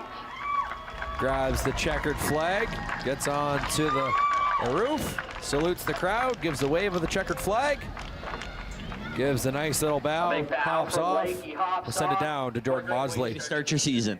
Yeah, we, again, you don't fix what ain't broke, and this car had a lot of speed at the end of last year, and no matter what happened last week, we won that darn race, and we won this darn race, clean and fair and square, and man, it was so much fun racing them. I got into him there on a caution. He got to the throttle very quickly when that caution came out, so apologize to Trevor for down there in 3, but yeah, the rest of that racing was fun. How much fun is it? How competitive this division is? It's so hard. I know I said this last week, but man, this class is so hard. It's just so hard to win. It's such good guys. The group of guys is really good to race with. Everyone's pretty clean. I don't mind a little bit of rubbing. Rubbing is racing, but yeah, there's nobody out here to dump you or, you know, be cruel. So just, it's a blast. Who do you want to thank down here? I really want to thank London Drive Systems, my parents, my crew. Man, it's a lot of work making it this quick, and keeping it up landscaping, Maple City Tire, Lake House Books. I mean, just everybody there. CarQuest, Adam over at CarQuest, helped me out with the flywheel this summer, and man, we just it's fun to have a car that's this fast. Darrell Lake with an excellent run brings home the checkered flag. We'll be back. More Delaware Speedway racing on Rogers TV, presented by Ray Collins Chevrolet after this.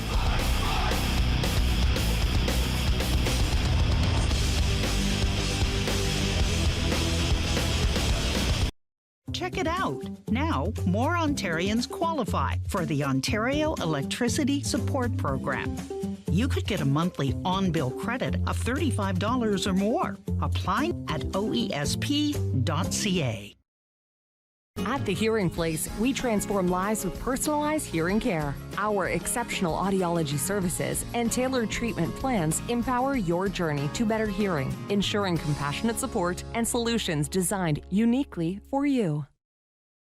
McCall Racing fuels the motorsports community with performance parts for circle track, dirt track, open wheel, drag racing, customs, and hot rods. Whether you're turning laps, wrenching in the pits, or just getting started, McCall Racing, built on experience. With Rogers TV, you can cheer on the home team from the comfort of your living room. We'll head to the rink, the field, the court, or the pitch, so you don't have to. Tune in and cheer on your local amateur athletes on Rogers TV.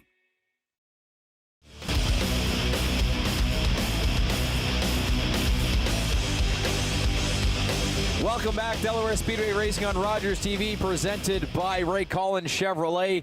It was a great night of racing. We'll send it down to Jeremy to get his final thoughts. Thank you so much, Kyle. And yeah, great night of racing here on a beautiful, warm, sunny day here at the half mile. And the racing was just as good as the weather. The heat races had some exciting finishes, especially in the super stocks. Ryan Dyson had a good heat race, finishing third there in the feature race. Congratulations to the winners here tonight. Obviously, Colin Wilms in the bone stock got himself a victory here tonight.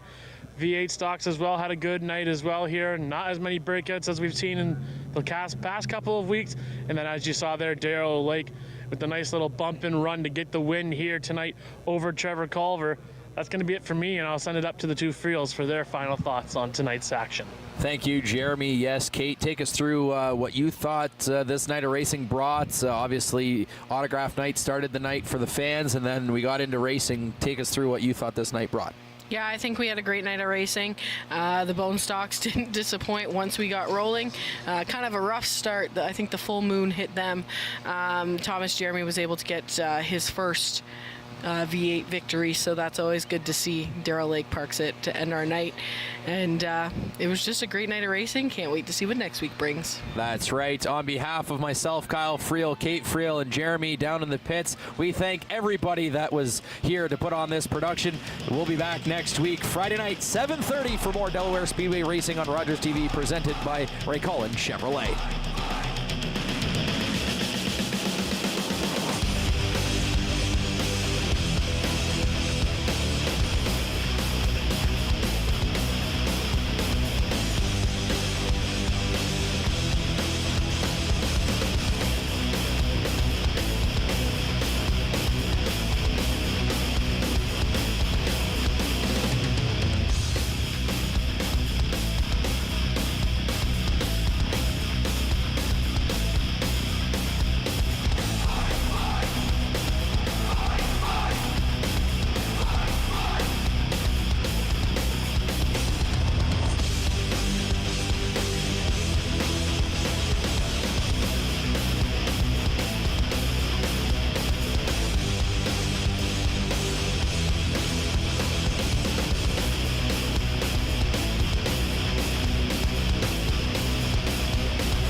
The following program was provided by a valued member of our local community.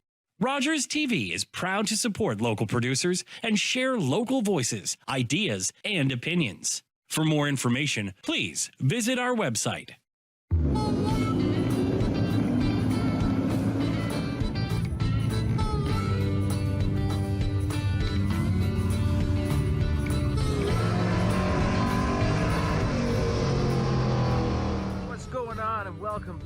Jared Motorsports YouTube channel. It has been a couple of months. We took a little bit of a break.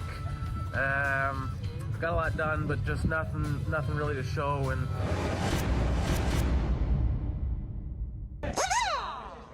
had another kid in that time, so we're back anyways. It's ready to go. The race car is ready to go. It looks gorgeous. I'd show it to you, but we're at the racetrack, so naturally it is raining. We're getting ready to go do some hot laps today and dial things in, shake the car down. Lots and lots and lots of updates this winter. Finally got our first ever rebuilt motor and did some upgrades and stuff. So hopefully we're gonna have a good practice session today if we can get on track. Yeah, like I said, we're at the racetrack and it's pre-season testing, so naturally it's raining, but skeleton crew here with us today, so we're gonna try and get as much vlog content as we can and remember to put the GoPros in and whatnot. But there's only 3 or 4 of us today, so we'll see what we can do. It's gonna be an old school style vlog, just a couple of us. So appreciate you clicking on this, and make sure you subscribe. We're gonna have some great content all season long as we run for a championship here at Delaware Speedway, and also run a couple of additional races in the Super Stock and a couple of late model races, and maybe some more stuff coming down the pipeline. We will see.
We've been out a couple times on track. The car feels pretty good, very different, which is good. It's going like 80%. We're not trying to break any track records today. Make sure everything's good on the car. We're just putting some sticker tires on to scuff tires, so definitely still not going to try and go super fast. I don't think that's the point of today. Maybe towards the end of the day we'll mount up and see if we can go do a couple of mock runs and see what we got. But overall, really happy with what the guys at Velocity Race Cars have done, and hopefully we turn up the wick here a little bit.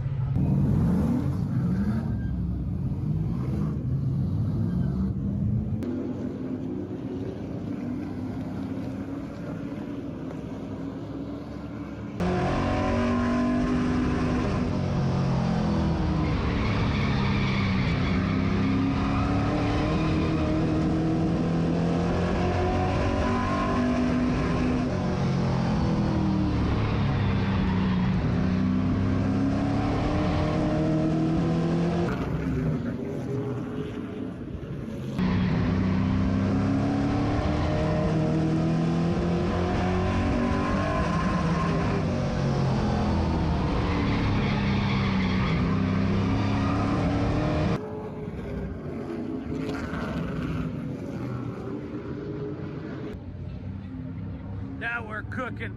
We just went out and actually did a scuff session, but tried to push the car a little bit, and look at my lip, busted and built in the playground. Yeah, car was much better that time. We jumped up the second fastest lap of the day, and we weren't quite going 100%. So really happy with the updates we did this winter so far, and I can actually feel the difference in the motor having a properly built motor and not some piece of junk from GM. So I'm happy with that, and overall driver happy so far. There's a couple hours left here. I think we might go buy some more tires just to get them scuffed and see what else we can do. Maybe make a few adjustments just to see what the car does. Woo! We went to a Delaware Speedway practice and we left happy, and it's the next morning. We're all unloaded here. We unloaded last night, but yeah, it was a good test session at Delaware Speedway for us. Very happy. We did everything we set out to do. Our Leech Performance engine did exactly what it was supposed to do. Felt great right out of the box, right off the trailer. The Velocity race cars set up and all the work we did with them this winter to do some updates and stuff was all fantastic too. Spent most of the day just scuffing tires and basically data logging, doing some stuff like that. We did not feel the need to fine tune the car on a green racetrack that sat there with snow on it for 6 months and all that stuff. And we were very happy with the lap times we were running. And we feel as though we can make the change this week and get her dialed in this Friday for another test session. And then the following week will be round number 1 at Delaware Speedway. So yeah, I'm very happy with it. The car is doing exactly what we wanted it to do. All the updates made a big difference. The car cut great in the center like I wanted it to. That's what we were fighting with all year last year. Turns out we were really down on power by the end of the year too. That brand new motor we had, when they took it apart and rebuilt it for us, it was about ready to blow up, and it was starting to seize and stuff inside too, which was crazy to hear because it was only 5 races old too. So we were pretty close to having yet another motor issue at the end of the year last year, and I'm wondering how much another dud motor was bogging us down. So I'm very happy with our first ever rebuild motor. Very happy with that. So yeah, it was a great test session. It was great to be on track. Everything went smooth. The crew guys that were out, can't thank them enough for everything they did, logging data and everything, and trying some new stuff and doing some stuff that we've never done before as a team. So good learning day, and can't wait to get back on track next Friday night, and it's going to be an awesome season. So yeah, what do you drop a comment below? What do you think of the paint scheme? We did a social media thing recently, and everyone voted that this year's paint scheme was their favorite JRD Motorsports paint scheme of all time. So now that you've seen it on track, comment below and let me know what you think of this year's new look. Something we've never had before, very different, and it's going to be a good season.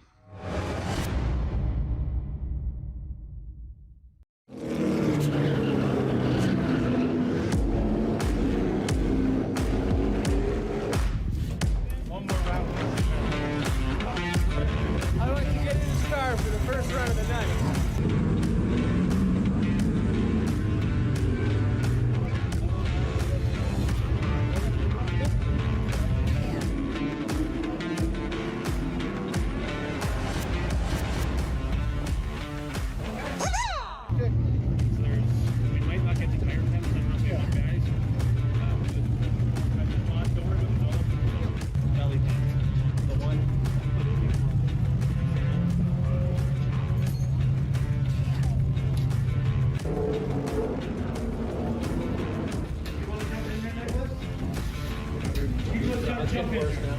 What the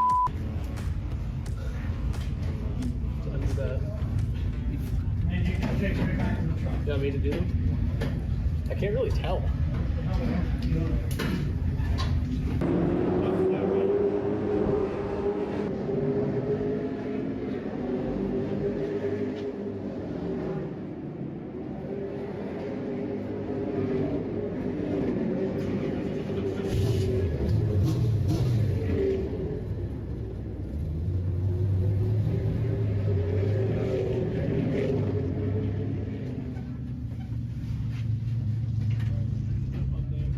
I think my helmet.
Nothing but problems since we got here. I don't even think I filmed an intro, so hello. We made it back to Delaware Speedway, Friday night test session, our final one of the season. Our super stock, we have not turned a lap. Well, we turned a lap, but it was going pop, pop, pop, boom, pop, pop, pop, boom, pop, boom, pop, boom, and it didn't sound good. So I think what we have figured out is somehow something messed up the plugs and the MSD box had messed up and stuff. So anyways, I think we're good now. Hopefully. Now we have a 20-minute break for some reason. Just did a session in the late model. I'm driving Paul's late model tonight, Major Motorsports, just shaking it down. He told me not to really drive it, so I was just kind of staying out of the way. But nothing fell off, so I think we should drive it now. But by the time Paul sees this, it'll already be over. So everyone behind you is shaking yes. So let's go race some, Paul. Play when the MSD wasn't hooked up to foul on the plugs. Should do that. Well, tell me it could. Okay, I will. We took it out. Took all the plugs out. They were completely black and dry, and we put new ones in. It sounded better when we fired it up.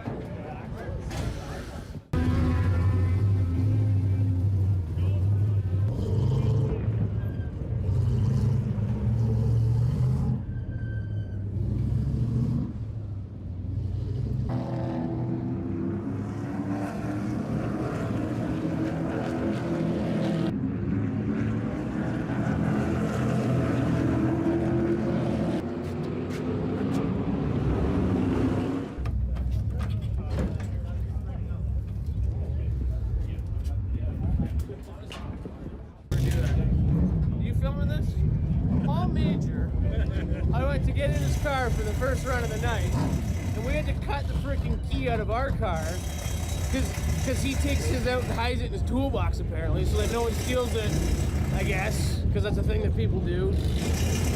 So anyways, we just ran our car. Finally, we got it figured out, and that was phenomenal. Unfortunately, the transponder wasn't working, but car felt fantastic, so we're gonna strap some new boots on or go scuff them, and we just got a new transponder. We'll see what's up.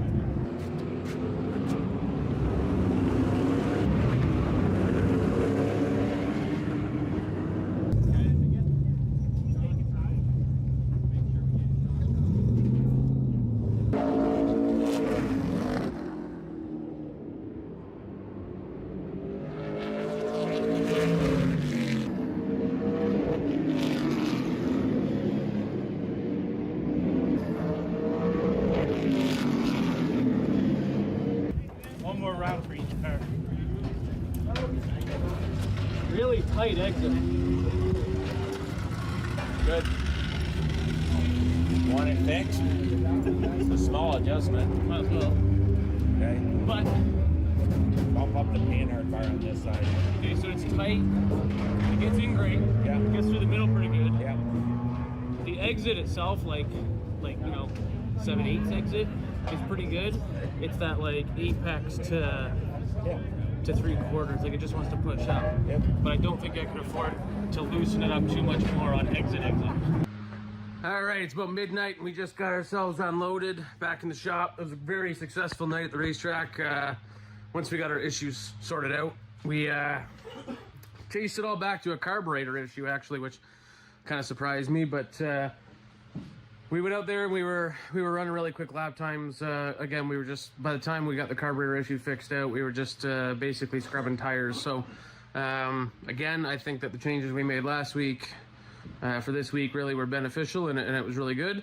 But that's it for practice, for preseason testing for us. So now next Saturday, we are heading back to Delaware Speedway for round number 1 of the Dayco United Racing Series.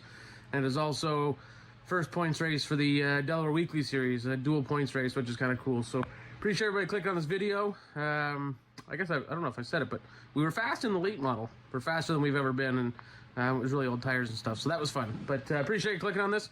Make sure you hit that subscribe button. We're getting back into race season here, race content coming your way, and we're going to see if we can get back to work here and chase our, we got a bit of a fuel leak, so chase that tonight.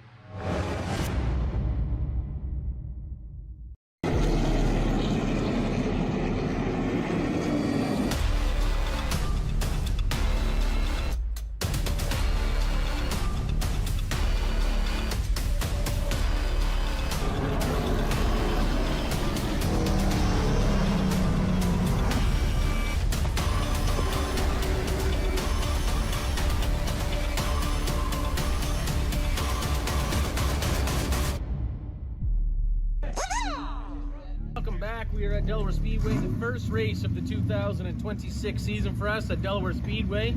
Today's kind of a cool deal. It's a combo race, Dayco, United Racing Series, the Touring Series, as well as Delaware Weekly. We're racing for points in both today. So practice went great. We've done all kinds of work the last week to get a few things fixed. Got that fuel leak issue fixed and a few other things. So really excited for today. Hopefully the weather cooperates, because I think it's going to be a great night of racing. We're alongside the APC Series on Racing America and everything tonight. So appreciate you clicking on this. Make sure you stick around. It's going to be a really good night of racing here at Delaware Speedway. Super stock drivers meeting at the tech shed now.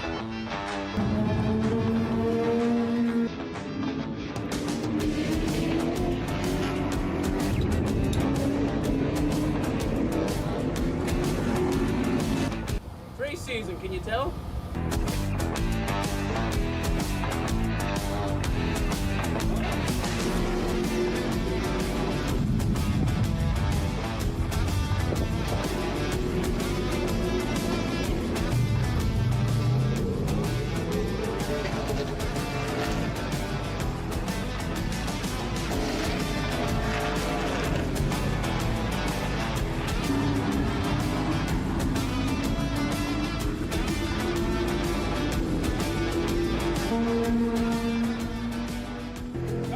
Troubles early in practice. We had some foul plugs and some electrical issues. We only got one lap in first practice, rifled up P6, and then we just changed everything. We went out for second practice, and we're P3 on the board at the end of practice here. So a little tight center, just a little bit. Kind of what ours sounded like in first practice. Little tight in the center. If we can get that without losing any drive off or any entry, I think we're gonna be golden here tonight. So we're only not even a tenth off first. So pretty happy with it. The Bingo Country jackpot time, Epic Raceway JDP electric Chevy Camaro is pretty good. So let's dig.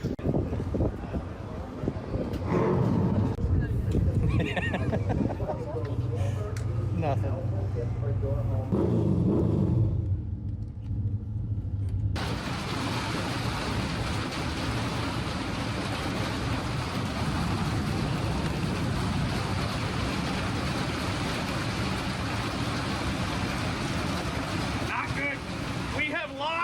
Racetrack. I repeat, we have lost the racetrack.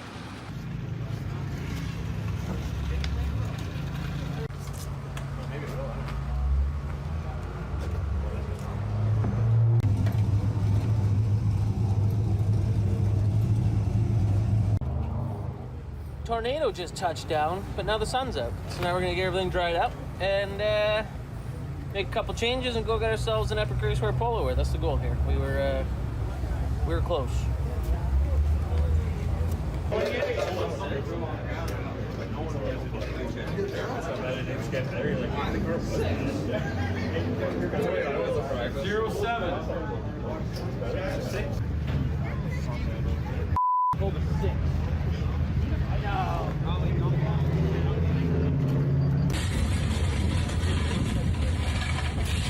So they canceled qualifying for some reason, even though it's sunny now.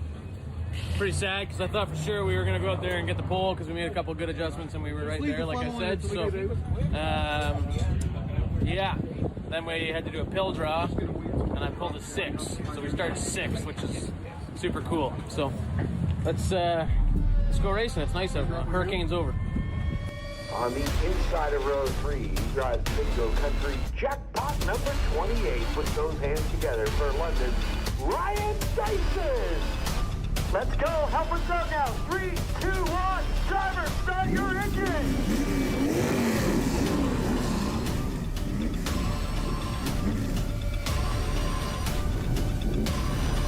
The field roars to life on the front straightaway. Jamie, we saw some teams have some challenges in the practice sessions earlier on today.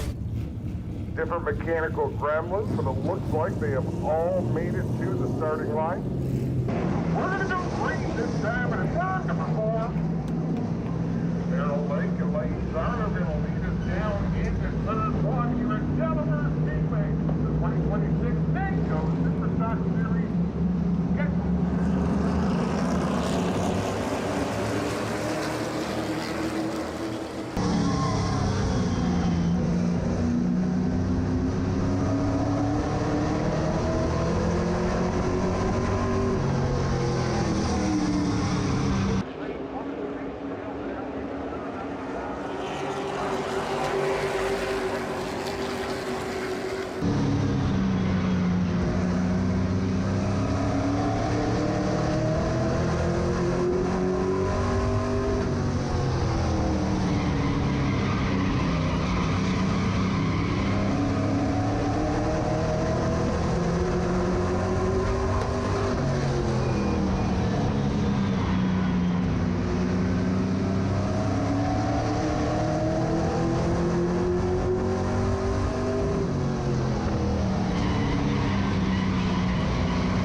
day for us here at Delaware Speedway. P3 after Tech, podium finish to start the season, which is really, really good. We only have one of those all of last year, so really happy with the car. I felt like we have more, just slipping in gear oil the entire race. Car, a couple in front of us was leaking gear oil incredibly bad, and the track just left him out there. So